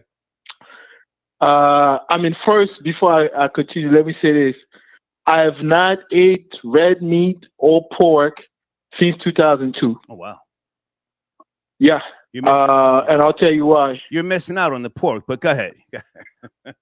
I know, right? But look, I was diagnosed with an enlarged heart muscle. Oh wow! So Sheesh. Yeah, when I was 17, bro. God. So since then, I started to take my health seriously. Okay. At 18, I went on a journey of extreme dieting, and I lost a lot of weight, right? Because when I was 18, I was 220. When I graduated college, I was 185. Okay. So I went for about 10 years thinking that I was being healthy by cutting the meat, cutting the pork and everything. But really what I was doing, I was suppressing certain nutrients from my body. I got a blood work done when I was in my 30s, and everything changed. So from there, I started learning about the good fats, the good cholesterol, and the good carbs, and things that's going to make your life much more easier to navigate, because when you're healthy, you can move better. So that being said, 2-3 years ago, I'm learning about intermittent fasting. Okay. So me being who I am, I did the knowledge and the research. I was like, you know what? My ancestors did not eat 3-4 times a day. They just didn't. Right. But and yes, they did not live long lives, but they looked very healthy. Mm-hmm. You see what I'm saying? So I started experiencing with intermittent fasting and exercising. And I would exercise with only one meal in my body. And trust me, Star, first week was hard, and then continuously I started feeling way more energy toward the end of my workout. with almost an empty stomach. You feel me? So I say that to say that I think that what the gentleman before me was saying about your energy and your body being able to burn certain fats from your body, I feel like I experienced it myself. Intermittent fasting has been part of my life for the last 2 years. Like, I don't even think about eating in the morning. Like, if I eat in the morning, I'm on vacation somewhere where, the food is too good, whatever. Well, now, hang on a second, Lucchini. You are from the Congo, right? Right. Do you think that European influence and propaganda has taken us, the world, if you will, down the path of overeating and monogamy? European influence. Yeah, for sure, because if I look at, and I'm sure somebody from Congo might call and disagree with me, whatever. Come on. But if I look at the way, if I just talk about Congo's cuisine, if I look at the southern areas, eat way worse than the northern areas where there was more rainforest for the European to penetrate. Right? So in the southern areas, you have a lot of influence from Portugal, Spain, Belgium, of course. And the food is awesome, but it's bad for your health, player. Yeah. It's bad for your health, right? But you move toward the north, you see people eating more dry fish, fish stew with barely any grease, right. but it's barbecued, like cassava leaves with like barely any oil, right? And you're getting all the iron and all the good things for your liver, and also. Well, hang on a second, Lucchini. Now, I've never been to the Congo, and I'd rather eat a glass sandwich than go there. But now, is monogamy or polygamy the norm? Which one is the norm in the Congo? In the Congo, historically, monogamy. Don't listen to what people tell you. Really? Monogamy, yes. And let me explain. Monogamy is preferred. And that's what the man is led into. However, you can... Monogamy, having one wife in the Congo? Yes, sir. Okay. One wife, yes. Let me finish. Was that by way of King Leopold the First? Not the second, but the first? No, sir. Let me finish. Monogamy is preferred, and what the man is led into. Thus, you gotta pay the diary. You gotta introduce your family to her family, and so on and so forth. However, if you choose polygamy, there's no problem with that. Right. You, in turn, has to give the same energy to wife number 1 as you're going to give to wife number 5. The reason why I asked, because I have this thing in my mind, maybe I'm just stupid, where, wives in America, their mission is to break you, a husband, to break you in half, to let others know that you're not that smart, you lucked up, I could go on about that, but if you had 3 wives, you could have one wife that keeps the other one in check, and you could have another wife who prevents another wife from overfeeding you. Does that make sense? They would regulate the marriage, the union itself, and you would not be this bloated, grotesque slob that so many married men do become. Go ahead. It makes total sense, and I can tell you that from a wide traditional sense, that's what you see in Congo. Right? You see there's always the main wife, there's always the number 1, and she regulates the other. But you are pushed to give them all the same energy. Now, let me give you my opinion on that. Come on. My opinion on polygamy, I would say that polygamy it's probably not the main destroyer of ancient African nations, but it is one of the main destroyers of ancient African nations. It is, Star, because like I said, can you break that down, please? Yes, like I said, you in your clan or your village as a man, you are influenced toward polygamy for a reason. It's because toward monogamy for a reason. It's because the ancestors and the wiser people have already experienced life, because there was no Bible. There was word of mouth, right? Back in the day. So they push you toward that for a reason. It's because they know that most men cannot even control one woman. So when you have multiple women now in the equations, guess what, Star? They all want a part of the kingdom, right? As an example, I'm not going to bore you with the examples of I'm listening. Of ancient Congolese nations, but I'm just going to give you a simple example. Shaka Zulu, his mom Nandi, she wasn't of she was almost like a concubine. King Shaka Zulu. King Shaka Zulu. Yes. So she raised her son outside of the Zulu kingdom. And when he returned to kill his dad. Yeah. Right? Yeah. And his half brothers killed him when it was all said and done. Family business, man. And that makes it easier for Whitey to come and divide and conquer, player. That's my opinion. I appreciate you, Luke. I appreciate you, man. Yes, sir. So a few more things I wanted to say about the fasting. Well, yeah, I think that go ahead and land your plane, because I'm going to take a 5-minute break and then come back. But you have the floor. Go ahead, Lucani. Go ahead. I think that too many people complain that there isn't the right food in the stores because they're just trying to go to one store. Sometimes you got to go to 3-4 different stores, including farmers market and fishermen market. And then also the value of drinking a lot of water, Star. I can tell you this.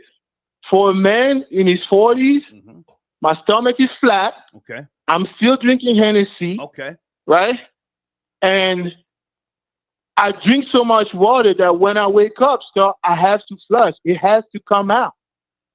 And I'm having better number 2s at 41 than I was having at 28. Okay. That's all I got to say. Okay. I'm out, Star. Good to talk to you, Luke Kenny. Thank you so much. All right, peace. Okay, peace. All right. Okay, the title of this afternoon, early evening research show, Healthy Eating, Fasting, and Holistic Healing. This is not a trending topic. If you guys appreciate this type of content, we ask that you hit the like button. And never mind me, but I want you to send a small donation to Deeds, because Deeds likes when we do these types of shows. Hold on a second. But the support is not there, I'll be honest with you. I'll be very, very honest with you. People comment more so on the ratchet stuff. Here's Deeds Cash App. Just send Deeds a Cash App, small donation, and say thank you. Okay, she encourages me to do these types of shows in the afternoon so that we can have healthy and meaningful discussions, all right? All right, who's texting me? Who's texting me? Okay, wait a minute. Florida boy Jay tapping in. Good to hear from you, sir, on a Monday evening. FBJ. Yeah, man. FBJ is in the building. Yeah. You know, president of the Real Nigga Network. You know, streaming every day. Absolutely. A couple hours every day. Absolutely. You know, we you're getting your weight up, man. Yeah, you're getting your weight up. Yeah, man. We cleared about 3 hours this afternoon, man. Nice. Talking about the Trump situation and the mayhem and anarchy in Los Angeles. And you know, you have people talking about why Trump deployed the National Guard, and you got mammies like Maxine Waters saying, why did I have to say I stand with the mayor and the governor? Why didn't Trump let us know? I mean, you bozos couldn't even put water in the levees to stop fires. Right. Why the hell am I going to call you idiots for some type of migrant crisis, an illegal situation, which also looks like some type of militarized fight? Yeah. Because if you guys paid any attention, the Mexican president was pretty much telling the illegals to take action and kind of turn up. So who is the Democratic Party or the people in California who think they're in control have any say so when the president has to usurp to save his country? Let me jump in because I voted for Trump 3 times. That's my guy. But at the same time, and I've made this clear for those who don't know, the president is there to protect my rights. That's it. I don't need a savior. I don't watch him every day. I don't care about what he does on his personal time.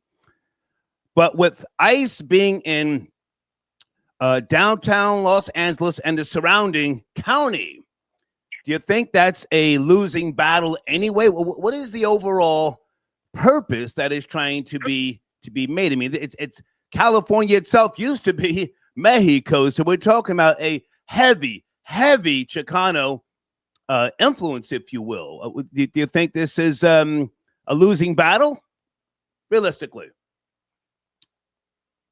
California used to be Mexico, and Michael Jackson used to be alive. Things happen, and things don't happen anymore. Come on. America snatched Mexico's chain, and Mexico ain't got his lick back, ain't came back to get their chain. Ain't none of that happened. Louisiana Purchase happened. Niggas ain't call y'all and ask you what you think about it. Snatched your chain, told you kick rock, and now you can't do nothing about it. So the thing about it is, Star, the reason why this is not a losing battle is because I voted for the ICE raid in these people's homes. Okay. Hit granny with a billy club, choke the dog out, drag you out by your feet. I voted for the ICE raids on the factory floors. Okay. In the restaurant when Jose is playing around at the dish pits. I wanted the ICE raids in the churches, at the Home Depots, in the courtrooms. Young woman, man, old child, they all have to go. Okay. This is what we voted for. Okay. I need to get you taken out in the middle of your lunch break while you're in the bathroom trolling on the McDonald's Wi-Fi. I need to kick in the door and drag you out. Who cares your pants out of? It's time to go home. Right. Time to go home. Time to go home. Okay. Any thoughts or do you care with regards to healthy eating, fasting, and holistic healing, Florida Boy Jay? I mean, if not, you can land your plane with regards to Trump and downtown LA. It's up to you, sir. Yeah, definitely. For me, I try to eat at least one meal a day at a certain time of day after 12, but before 7. I have a gym right downstairs, so I'm frequently in the gym most of the time. And on top of the fact that at my age, being in my young 30s, this is not the time to sit back and lose your energy or, have, a kid or two and get a dad bod. This is not the time. This is when your skin still has the elasticity. You still have that young 20-year-old energy still left in you. For me, for anybody at the 28, 27 mark or 34, 35 mark, you have to stay fit and continue to understand that you don't have to live to eat. It's like eating to live. You don't have to eat 3 meals a day, 4 meals a day and a snack. Right. You get a little hungry. Have some discipline. Continue to drink water because water is the most important thing you can have as a beverage. All these sugars, the fructose corn syrup, chips, eat fruit, you know what I'm saying? Yeah. Eat peanuts. Yeah. Right. Eat peanuts, eat walnuts, you know what I'm saying? Cashews. If you just have to be a nibbler, there are so many alternative things that are healthy to scratch that sweet itch you might have when you might want some ice cream or, like I said, some M&Ms or things like that. So with all the you're still a very young man, so I mean, it's not like you have to really take all this serious right now, though, right? I mean, you're absolutely not. You're balling out. Yeah, I'm balling out, but just how we can down a bottle of tequila and while out all night, you know what I'm saying? Wake up and the bottle's empty and 2 Red Bulls are on the table. Right. We still have to get up, pop those 2 Tylenol, fast reaction, and hit the gym or go run it or sweat it off or do some push-ups. It doesn't matter, Star. You don't want to wait until you're like 45, 50 and you're tearing your ACL trying to play basketball with the YN in front of the hose to be like, oh man, I need to go work out. You know, you catching the stroke at you because you're trying to pipe something down that's half the age and you're like, oh man, I should have stopped eating the honey buns. Nah, take care of yourself now so you can take care of yourself later. Do you want to hold on? I'm not rushing you up the line. Do you want to hold on or what? What do you want to do? Absolutely. I can hold on. Like I said, you know, this is your show. I appreciate you letting me tag on, and I'll just sit there. Stay right there, guys. I got Florida Boy Jay on the line with me. Silent Assassin, I got your donation. Thank you so much for your continued support. The White Denzel, Rory, what's going on with you, man? Yo, the White Denzel, what up, OG? I need you to watch the language. I'm gonna get you up out of here. Giving you one warning. It's early. Oh, come on, man. Early show. Early show. Come on, man. What's going on with you? All right. Yeah. It's cracking. I want to talk about the National Guard story with Trump. Of course you do. You know, of course you do. Yeah, of course I do. I said it before Trump got elected. I laughed when they were laughing and they were doing everything they wanted to, busting into the country, staying up in hotels, robbing people, robbing everybody, and assaulting people while the taxpayers had to pay for it. And they were laughing at us. These illegal immigrants, they were laughing at us. And I said, oh, just don't wait. Just don't wait. You don't know white people. You don't know America. You obviously haven't studied history, because the get back is going to be way better than what you low-life third world scum are doing now, And it came to fruition. It came to fruition. Here we are now. What's happening? We got LA, a place where they have the highest concentration outside of New York City, I believe, of illegal immigrants, not illegal aliens.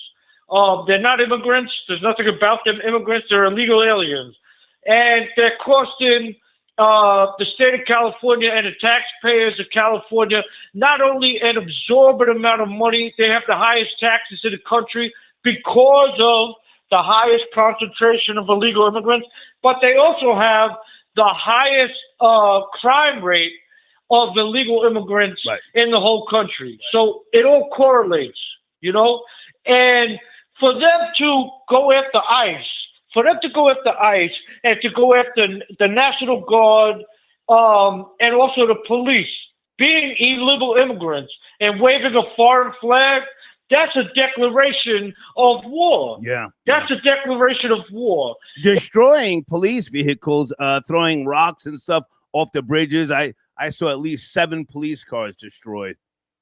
It's crazy. Crazy. Yeah. The whole reason, listen to this, the whole reason to have an army, this goes beyond before America was ever even started. The only reason countries have an army is to enforce the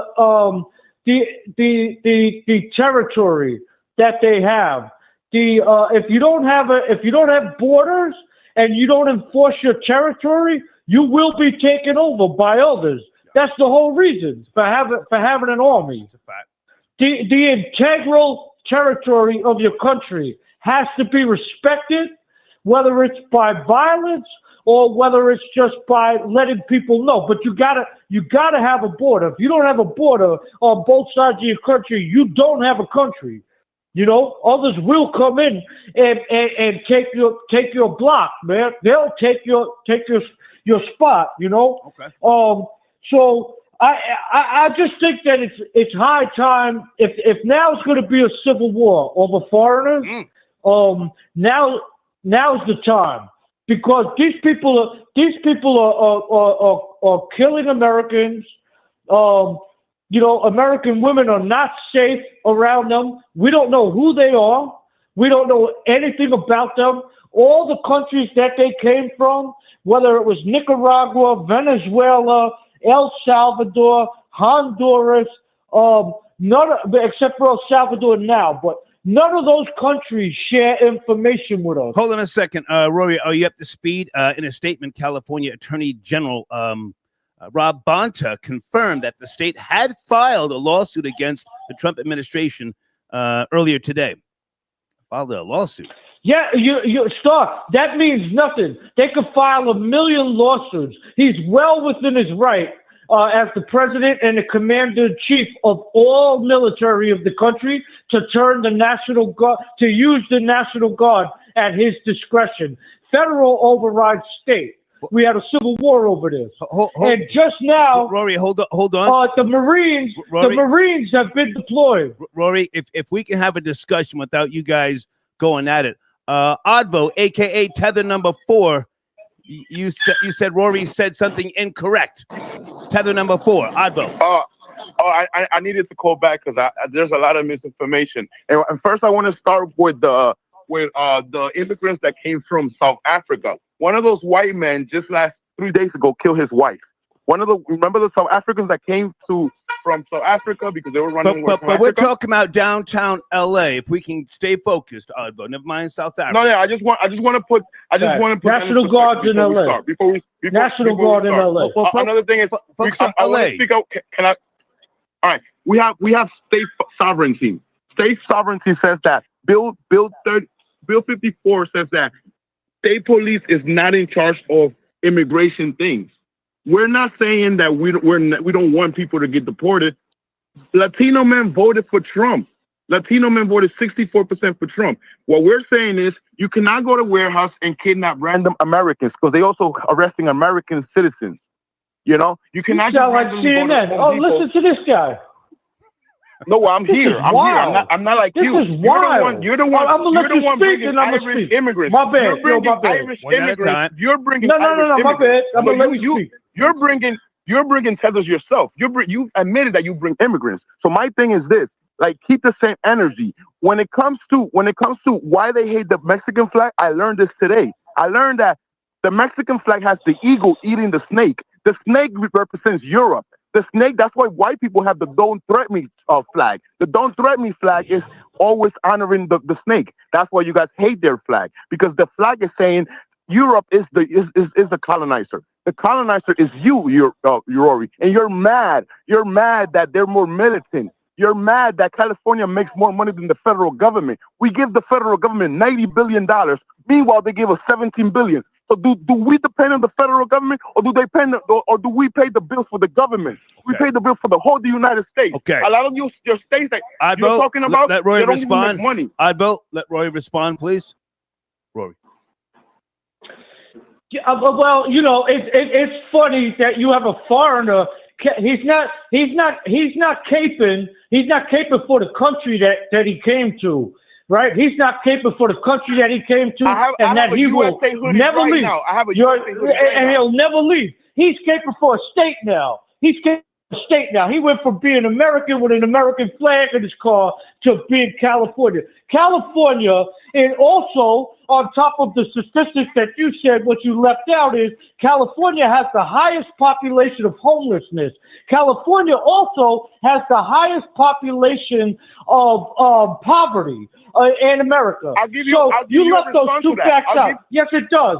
Yes, it does. Per capita, residents in California are in a higher poverty than the rest of the country. The reason for that is they spent all their money on illegal immigrants. And the other thing he said, the BS he said, but this whole thing started 118 illegal immigrants were deported. 118 illegal immigrants were arrested and faced deportation. The reason they did is guys, one at a time, please. for committing crimes. They were okay. Rory, hold on a second. Advo, you have to let him land his plane. Then we go back to you, please. Okay, Rory, you have the floor. They were not only were those 118 illegal aliens here, they were committing crimes while they were here. And then the Chicano culture, the Latino culture, why why all their countries are messed up and you see what they look like. They try to bring that here. But we got a white boy from New York City, hombre Trump, mucho americano hombre, who is not playing with none of you third world half-ass Latinos. Okay. So right, Rory, can I respond? Rory, hold on a second. Yo, can I get in there? Yes. Well, hang on a second. Floor Boy Jay, hold on. Let Ivo respond, please. First. Go ahead.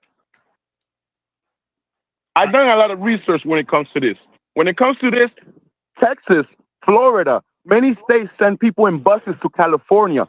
Also, homeless people, American homeless people that get sent from Arizona, they get sent over here. I've seen buses of people that came all the way from New Mexico, and they gave them $400, and they put them in a bus, and they throw them to Cali. So, yes, always blame Cali because a lot of states, they're doing human trafficking with regular humans. They did we blame the Democrats. We blame the far left liberals and you foreigners. It was Greg Abbott that sent buses of hundreds of immigrants to other states, to sanctuary cities, and they fill up they're killing our resources. So we do agree that we have a homeless problem that was created by your states. So don't send we don't care about immigrants. They're cool. Okay, Rory, you have to let him speak. Please let him land his plane. Sending people and then Florida Boy Jay. Homeless people.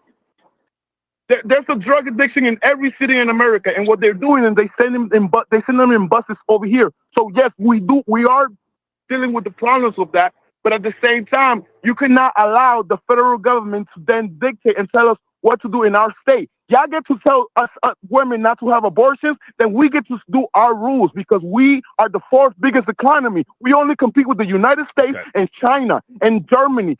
We make more money than all of y'all. So if y'all not making that much money, we're paying $23 an hour. Y'all paying $9 an hour. So if you're from Florida, don't tell me what to do. All right, Ivo, can you hold on a second, please? Ivo, hold on. Florida Boy Jay, you wanted to respond. Guys, let's do one at a time, please. Yeah. We got to pull this man's skirt down. And this is the problem with America. We got foreign tethers who've been beat out of their homeland talking to people like me and Rory saying we, and my, and us, and our. Nigga, you are not from here. This is not your land. You went from New York to Missouri to Idaho. Now you're in California.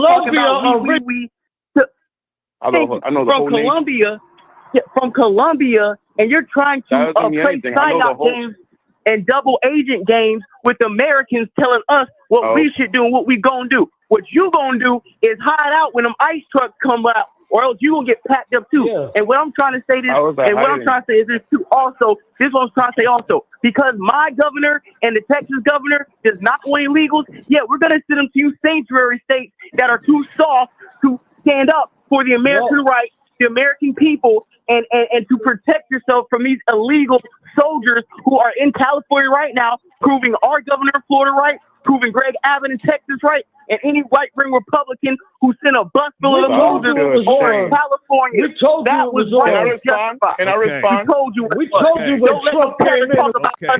All right, Florida Boy Jay, let's let Ivo respond, please. Guys, let Ivo speak. Let him speak. Ivo, you have the floor. All right. Yes, I was born in a foreign land. So is Elon Musk, one of the richest men in the world that loves this country the same way I love this country. So if Elon Musk could go against Trump and call Trump the P word, why can I as an immigrant that was born in this country, like Obama gave me papers. Obama gave me papers to what? To stand up for my rights. Obama gave me papers to what? To be a civilian. That look, as an immigrant, I don't steal, I don't rob, I don't sell drugs. So a drug dealer is not going to tell me when to speak against my rights for my people. I did it when I was undocumented. Now that I'm a citizen, I'm not going to sit down and let the government bully my people, my Latino people, my immigrant people, my Nigerian people. And yes, we are on the front line. They focusing on Nigerians, Haitians, Black immigrants, indigenous people. Why are we not deporting Russians? Why are we not deporting Irish killers? Why are we not deporting? Because it's your turn. Women on fire. It's your turn. Because they're not on the train setting women on fire. They're not robbing. Let him finish his point. What are we talking about? Finish your point, What are we talking about? You Irish piece of shit. We had Whitey Bulger living in Beverly Hills. Ivo, please watch the language. Ivo, Advo, please No, watch your language. Respectfully, You're doing good. No, you're doing good. Crashing out. You're doing good. Watch your language. Respectfully. Okay. All right, respectfully. We had Whitey Bulger in the middle of Beverly Hills living for 20 years, and the FBI didn't do nothing. Whitey Bulger, like he was part of murdering more than 20 people. He was a scumbag. And that's the thing about it. Okay. White criminality is looked on the other way. You guys went to the Capitol Hill and you guys had an insurrection. You guys tried to burn and kill the vice president of the United States. So do not tell me that burning a Waymo is now the biggest deal in the world, because you white supremacist lovers and you immigrant and you black people that want to see be on the wrong side of history. Because I've seen you Florida Boucher. Whenever Rory comes in, you scream and you call him my N-word. That's the type you are. You love the colonizers. Stay on that side. Okay. If you hate Latinos, say it like it is. Okay. But can I get to speak? We're staying for the. Okay. Advo, you're doing good. Just take a breath for the boy Jay. You have the floor. He called your name. Yeah, Rory, sit tight. Rory, hang on. Just one at a time. Please. See, what we're seeing right now is an emotional immigrant getting his tether wake-up call and experiencing his last few days with an American day pass before they pack him up. What you're hearing is a sensitive-ass nigga crashing out and trying to grift again off of America, trying to tell us who we should honor, trying to tell us who we should exalt and we should talk about. You come from a land of corruption where nobody of your skin color with a wide nose and jigaboo lips that looks like you has done anything in Colombia to liberate anything around there. Now you're going to come over to America, talk about me, talk about the rest of it. Hey, you shut up. You shut your tether mouth. You shut your tether mouth. I'm talking. Real Americans are talking. You shut up. This is what I'm trying to tell you, you professional bum. You're not going to sit up here and talk to me crazy. You're not going to sit up here and talk to nobody that's American-born crazy. You came over here on a life raft on your mom's pit. You have no right to talk to me. You have no power in America. The reason why you're emotional. No, let me tell you something. The reason why you're emotional right now, Avo, is because all that tether, immigrant, modern minority sense and stuff is a myth. Y'all getting packed out, you're getting a tether wake-up call, and now you're calling on a starport every night, crashing out, trying to get a hand lent out to somebody to save you and get a green card. Well, it's a wrap, you goddamn DoorDash career merchant. Okay, all right. Hold on a second. Everybody sit tight. Rory, can you respond and land your plane? Rory, please. Yeah. I just want to say, I hope the audience, I hope the live chat and the listening audience heard exactly what this foreigner did. He immediately put himself in the middle as an antagonist. He said Rory White, and then he went to FBJ Black, which is what they always do. Come into this country, instead of uniting and being a part of this country, they come in as antagonists and provocateurs and try to push the race agenda. Yo, you should have never came to this country if you didn't like white people, white Americans, or black Americans. You should have never came to this country. You knew what it was when you came here. You left your own people. Your own people and your own culture was so bad, you got the hell out of there. You did whatever you had to do, illegal, legal, whatever, to get away from Colombia. And Colombia is not multicultural. It's a bunch of Colombians. So you come over here with this indigenous black, and you want to be black one minute, and then you want to hate black people another minute. Like I told you before, don't worry about black and white Americans fighting amongst ourselves. We'll figure that out. What we don't need is mother effers like you who come over here and spit on our flag and burn them and talk about we need to change all laws to suit you. You a punk, man. We want all. Rory, can you land your plane, please? Latinos. Rory, can you land? Mostly Latinos. Can you land your plane? 30 seconds, Rory. Foreign Latinos. Can you land your plane? We want these foreign Latinos out. It's a new day. It's a new day. It's a countercultural revolution now. It's America. We waving this flag hardcore on July 4th.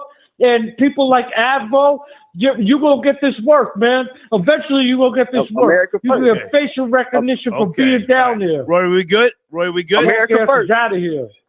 Your punk ass is out of here. Everybody, hold on. You don't like that. Rory, you good? I gotta take other calls, man. Yeah, I'm chilling. All right, salute. All right, Star. All right, thank you. Okay, all right.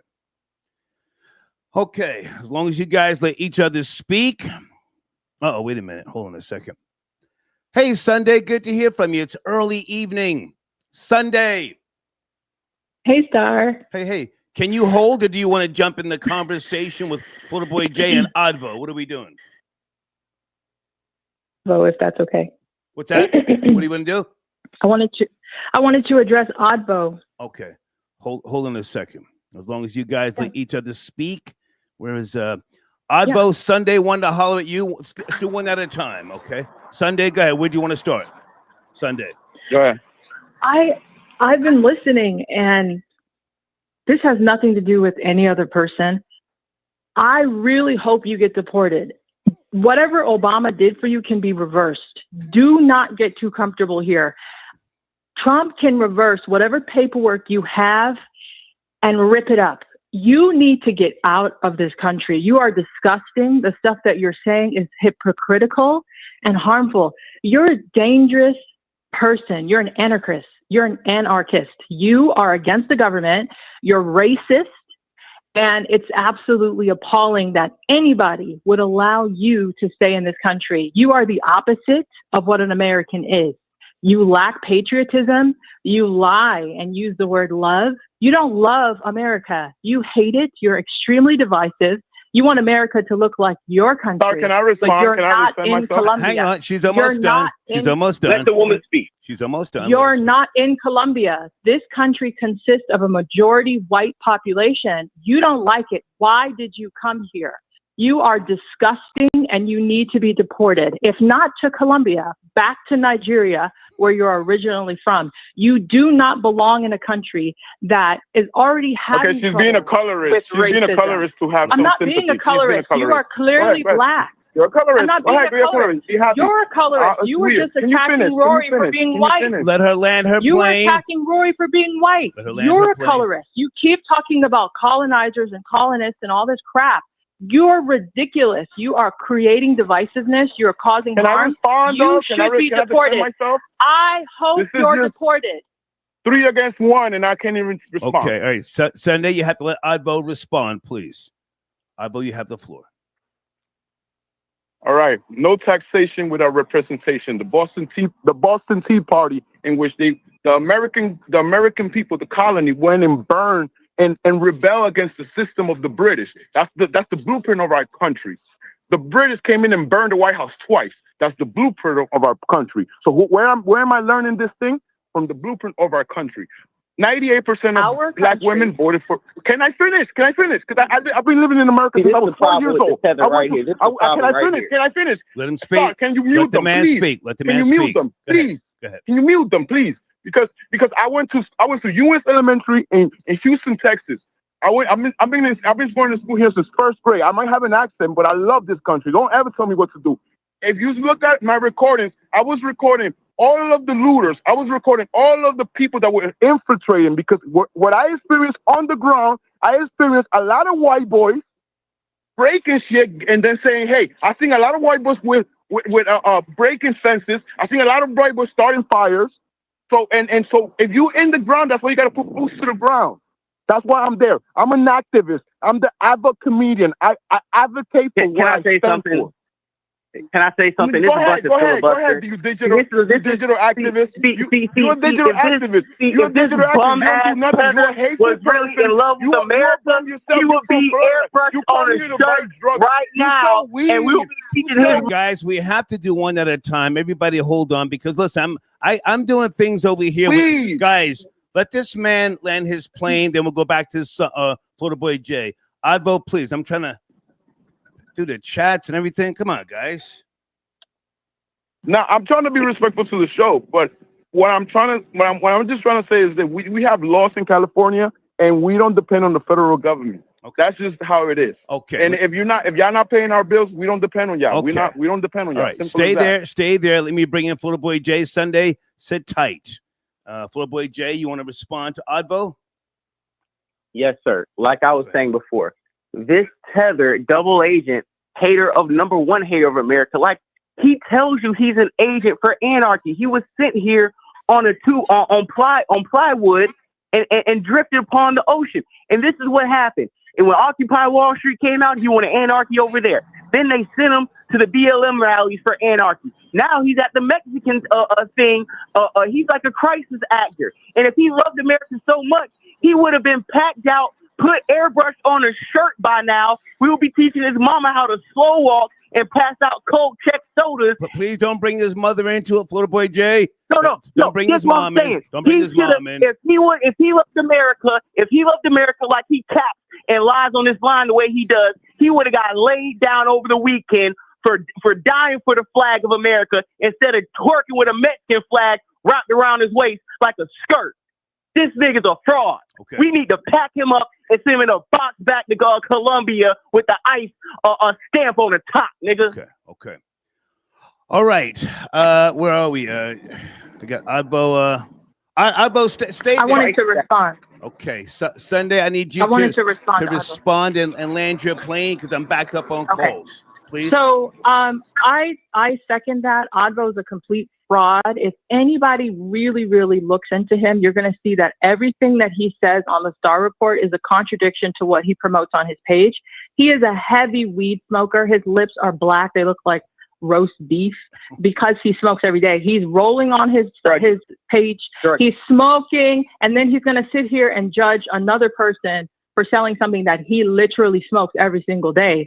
The hypocrisy is glaring. Another thing that I will say that I do not believe for a second that he's a patriot of this country. The reason why is because I can barely understand your English, which tells me that you're more loyal to Spanish language than you are to English. You didn't take the time to enunciate or pronounce your words correctly because you don't give a damn. I can barely understand you, and I grew up with Hispanics my whole life. You don't give a fuck. Sorry, I didn't mean to go. Sunday, you watch the language. You gotta watch the language. So I apologize. You don't care, and you're trying to convince intelligent Americans that you care and that you're a patriot, and you're the opposite. You need to be deported because you are a danger to the society. That's not you true. are dangerous, and you need to be deported. I'm dyslexic. That's why I get like this. You are a danger to society, and you need to get out of here. Sunday, I need you to land your plane. I'm backed up on calls. Please land your plane. That's all I have to say. He needs to be deported. That's my final word. Thank you, Sunday. Thank you so much. Thank you. Everybody, hold on a second. Florida Boy Jay, sit tight. He's in the queue. Where is Advo? Advo's in the queue, and someone sent it a donation. Who is 0289? I got your donation. Do you want to join the conversation, or do you want to wait until I clear the line? 0289. What's up? What's up, Star? This is Mario from Los Angeles, man. Hey, what's up, man? How are you? Oh man, not much, man. I was in that chaos, man. I stayed down the street from downtown LA, man. I was looking at all them ruckus, man. For sure. Do you want to join the conversation, or should I put you on hold till I finish up with Florida Boy Jay and Advo?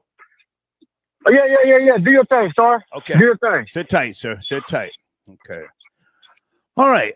Florida Boy Jay or Advo, who wants to end the discussion? We're having a good discussion as long as I want to end. You let the anarchist roast beef lip tether sit back and keep crying. He only got a few more passes in the days in America. Go ahead, you roast beef addict, druggy smoker. Go ahead. All right. I'm not Antifa. I'm not an anarchist. I'm dyslexic, so that's why sometimes I have like speech impediment problems. I speak four languages. So I'm no way I'm trying to limit myself, or I'm not smart enough. So at the end of the day, I always been with this motto: undocumented, unafraid, unapologetic. Star, thank you for the platform. I appreciate you, man. Salute. Okay, that was tether number 4, Advo. All right, Florida Boy Jay, you want to land your plane, man? I appreciate you. Yeah. I'm because man, we not only is it a tether, but it's a slow tether that likes Bussy running around here lying and capping, trying to start wars and civil wars and discourse in America. Trump, Tom Homan, I know you listen to the Star Report, both of y'all. Hey man, Advo the comedian in LA, get this nigga up out of here too. I want to say this, Star. I did a great show. A couple tethers tried to call in. A Jamaican tether called in my show, got packed out. They don't want to come on camera. They don't want to show their face. because they hide in the attic like Anne Frank because ICE is circling the block, spinning the bins. I'm going to send you the link to the show. Yes, sir. Thank you so much for letting me and the rest of the American people stand up against anarchists and double agents sent from foreign lands to cause confusion in America. So I'm out. Thank you, guys. Thank you Have a so great much. night. Salute. Okay. All right. Little boy Jay tapping in. Where is Hey Mario, thank you for your patience, man. Thank you for your patience. No worries, man. It's deeper, man. Because Trump and Gavin Newsom, they don't get along at all. You know that, right? Right. But the thing is all these nonprofits that's going on in Los Angeles that's milking all the taxpayers' money, and that's what Trump is seeing all that, Storm. You know what I mean? Yeah, they filed a lawsuit earlier today. Gavin Newsom, the governor of California, against the Trump administration, filed a lawsuit. Right. Man, that lawsuit don't mean nothing. You take it to the Supreme Court. Supreme Court, they're going to throw that lawsuit away. That's easy work for the Trump administration. Yeah. But my thing is, Star, like I'm Mexican myself, and even when I go to Mexico, they don't like us Mexican out here, and I don't know why we protesting for these illegals, that stay out here. Well, once I go over there, they kick my ass. Excuse my language. You know what I'm saying? For sure. Well, now, hang on a second. Do you have something similar to house Mexicans and field Mexicans? Nah, we don't get along at all, Star. For sure. And you got to think about. No, I was trying to make a some type of analogy to house niggas and field niggas. Do you have sellout Uncle Tom Mexicans and those who are real niggas? Everywhere. Yeah. We got all that, Star. For sure, we got all that. So what I'm saying is deep because Trump is opening up the books because all these homeless nonprofits, taking all this money and helping all these immigrants, giving them all the bread, and us, like me, I'm a taxpayer citizen, and we don't get nothing at all because my lady, she's a associate director for a nonprofit. As soon as an immigrant goes to the shelter, they get 5-star premium. You know what I'm saying? Right. For sure. Okay. It's all the money game that's going on right now, Star, because it's all about the money, man. Money about to be dry real quick anyways, if this happens. I feel it's the right thing to do, man, for sure. It's the right thing to do what the Trump administration is doing. Got a clean house, Star. All right. For sure. Got a clean house. Be safe. I appreciate your donation. All right. Yeah. Thank you for taking my call, Star. Thank you. Easy call. Okay, easy. Okay. Salute. Yes, sir. Okay, all right. White boy Rory on the screen. Born and raised 2020 Kingsbridge Road. Hashtag MAGA. Hey, Miss Magic. Where is your donation, doll? Let me get your donation on the screen. We're almost done here. This has been a research show, and I enjoyed the calls earlier from a lot of people with regards to healthy eating, fasting, and holistic healing. I learned a lot, and in case you're just now joining me, in the video description, there's a whole breakdown of healthy eating, fasting, and holistic healing. I'm more conscious, as I'm getting older, scared, if you will. No, I'm not scared. I'm just trying to get more life. Hold on a second. Let me get these on the screen here. Thank you for your patience. Okay, who's on the line? Did we speak yet? Peace, area code 312. Are you there? Good evening. Yeah, peace, Star. Can you hear me good? Hey, how are you, sir? It's cracking. Yeah, this is Rock Love out of Chicago. Hey, okay. I just want to say, yeah, man. Hey, shout out and salute. I'm sorry, not shout out, but salute to Rory and FBJ. See, Rory made a good point. Make America black and white again is where I'm at with it. Okay. You understand? Because Brother Tariq, I know you down with Tariq. He asked one simple question: what are y'all fighting for? Y'all fighting just to y'all protesters to be allowed to come in the country illegally? What's that about? So, and Rory made a good point. Black and white people gonna figure it out. But y'all other people coming over here protesting to just walk over willy-nilly, yeah, y'all got to get up out of here. Yeah. Are you in California? Where are you? I'm in Chicago. Oh, okay. Which is another sanctuary city. I think it's California, New York, and Chicago.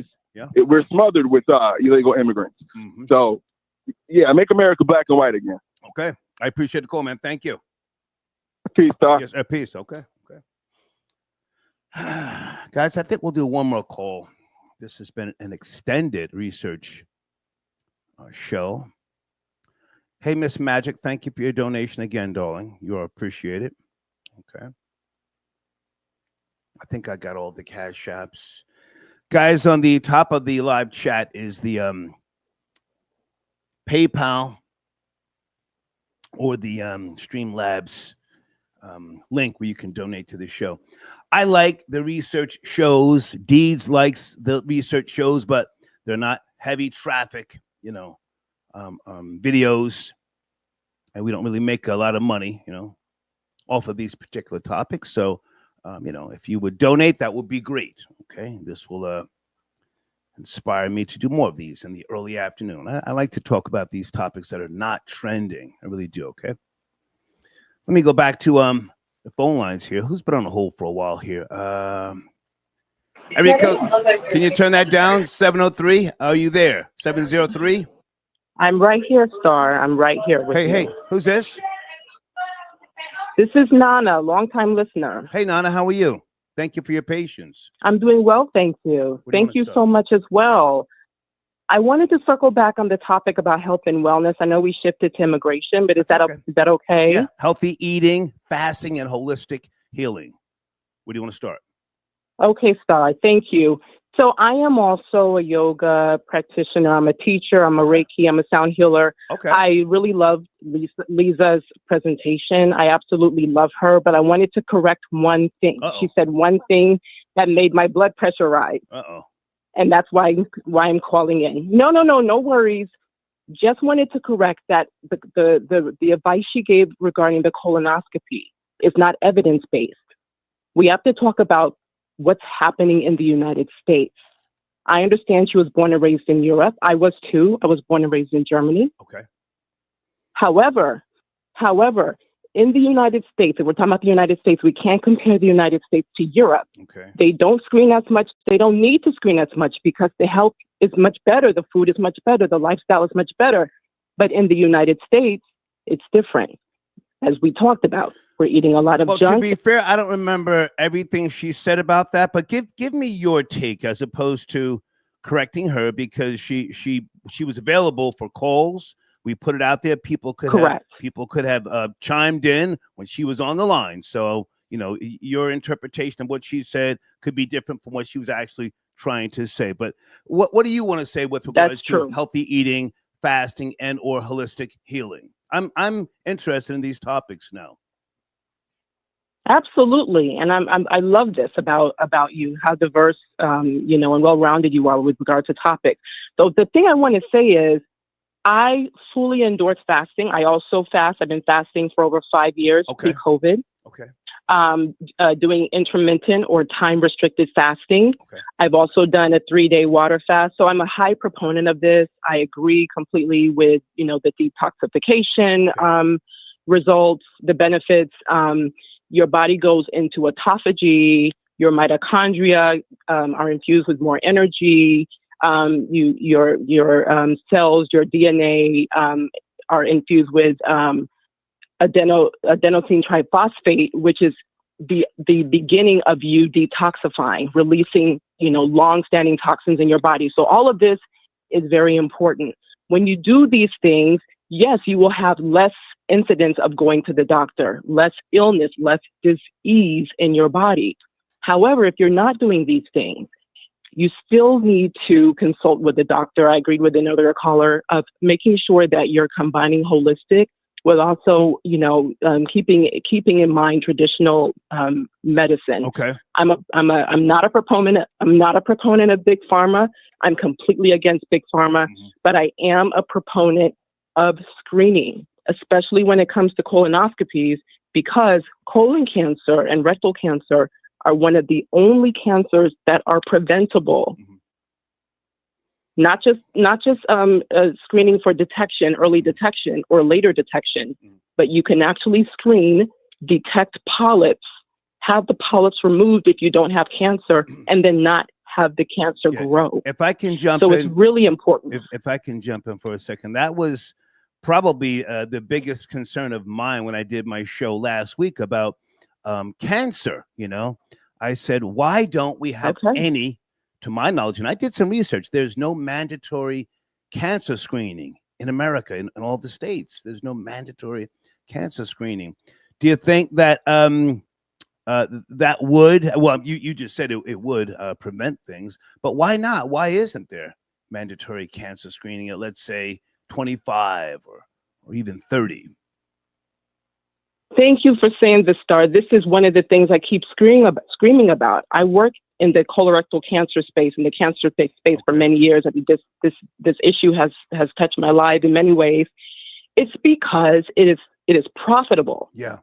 For not only big pharma, right, but also ancillary industries and the United States government, right. to have us unhealthy. That's what we said. So preventive medicine is yes. Yeah, that's the reason why. Yeah. But when we have the knowledge, what people need to know is that now at age 45, you can be screened for colorectal cancer. The age has gone down from 50 to 45 in 2021. Okay. People still don't know this. And the reason is because people are getting colorectal cancer younger and younger, and only 20% of it is tied to family history. So you cannot have family history and still develop this disease. Combat Jack died of colorectal cancer, as we know. He's a friend of mine. Lots of people have died of this disease. Yeah, he was a friend of mine. I'm aware. I'm aware. That's why I'm bringing him up. Yeah. And I was a huge supporter of his and listener of his. Yeah. So this is a very near and dear to my heart, especially because of Combat. So I really, really want to make sure that people know when it comes to colorectal cancer, it's one of the few cancers where you should not delay or say, oh, I don't have family history. A lot of people don't even know their family history. How do you really know? Go get screened. If I can go back for a second. So with regards to healthy eating, modified GMO foods, the fruits and different things like that. We are, and correct me if I'm wrong, we are bringing in so much stuff from whether it's China, Mexico, and all these other places, and it looks good. It's very big and colorful, but that stuff's dangerous, isn't it? The GMO products. Absolutely. Yeah. Absolutely. This is one of the things that's affected me personally, Star. Like I said, I was born and raised in Germany with my family. My dad served 21 years in the U.S. Army. So I lived on bases, but we were also very immersed in the culture and in the economy of Germany. Yeah. And over there, I had no issues. Came here at the age of 18 to go to university, another mistake. And all of these issues started coming up into my system. All of a sudden, I can't, take bread, dairy. I could eat, I know that dairy is controversial, but I could have all the dairy I wanted in Europe. Why? Because the cows are not infused with GMOs and antibiotics and hormones. Right. I was reading something here. And the food they eat are not infused with those things. I was reading something here that says some of the GMOs can be engineered to resist diseases. They can be engineered to. That's crazy to me.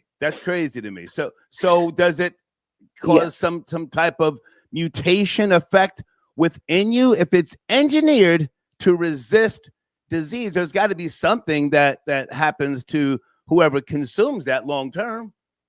In my mind, I'm a dropout. 100%. I don't know. Go ahead. And I'm not a scientist either, but I study health and nutrition extensively, and I will say this: one thing we do know that is factual. Anyone can look this up. Our DNA is active.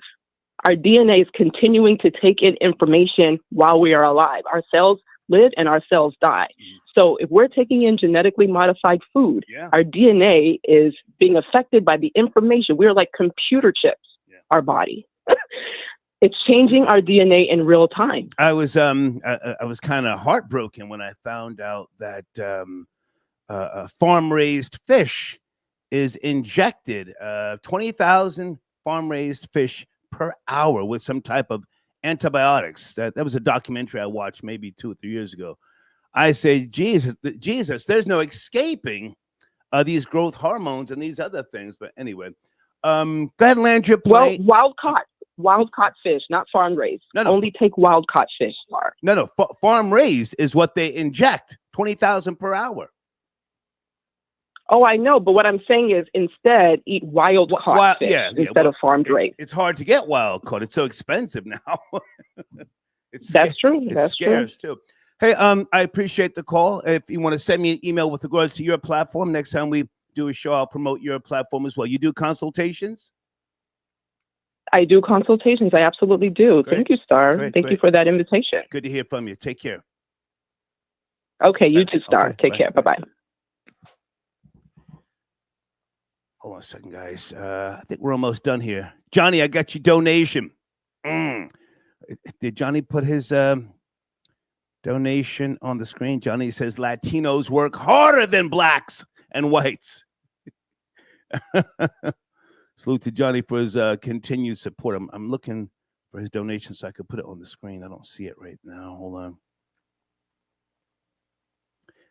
Wait a minute. Is this the homie? Peace, where are you? Oh, man, I've been waiting on your call.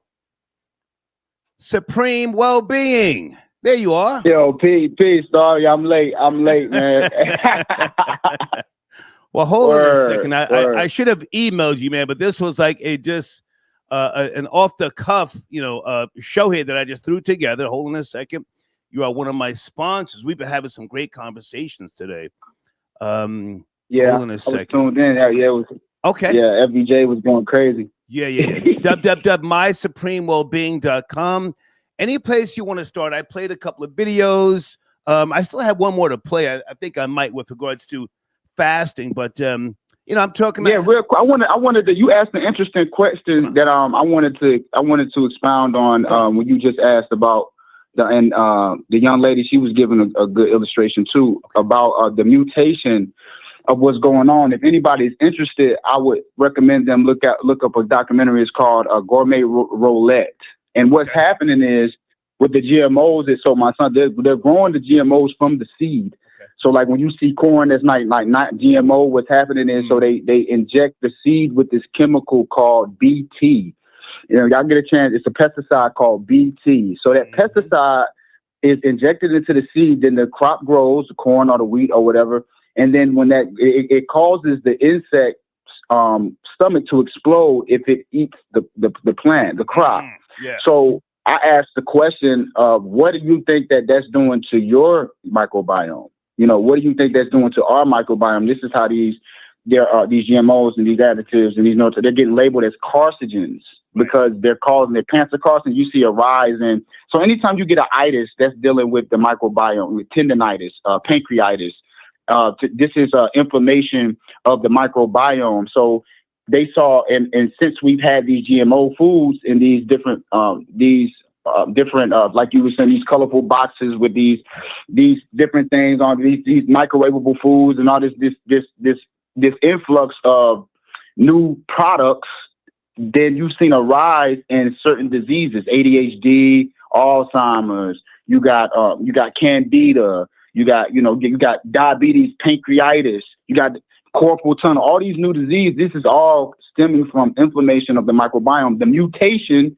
of the microbiome. We are bacteria, so when we have products that we haven't been eating as humans and for the past 50, 100 years. We never ate these type of things. So it is mutating your DNA. It is altering your DNA on a biochemical level. And so this is when these diseases are coming in. Also, your neuroactivity is diminishing. These neurodegenerative diseases popping up because of these GMOs. See, people see GMO, they say, oh, it's nothing. It ain't nothing. No, this is an actual mutation that's happening on a quantum level inside of your body. Very concerning, because when I had my liver transplant in 2008, I became an organic farmer in Pennsylvania. I was growing my own citrus. I was learning about the soil. I was cross-pollinating certain pear trees and plum trees. I mean, I had to do this just to survive because of the GMOs, and I was learning about Posilac and all this other stuff that was just literally just killing me and others. But some of this I remember, but I'm not there anymore. So I've kind of like strayed away from that. But very. No, that's dope. You was getting into soil science. You was growing, and how did you have a greenhouse? How was you getting through the? I had a greenhouse.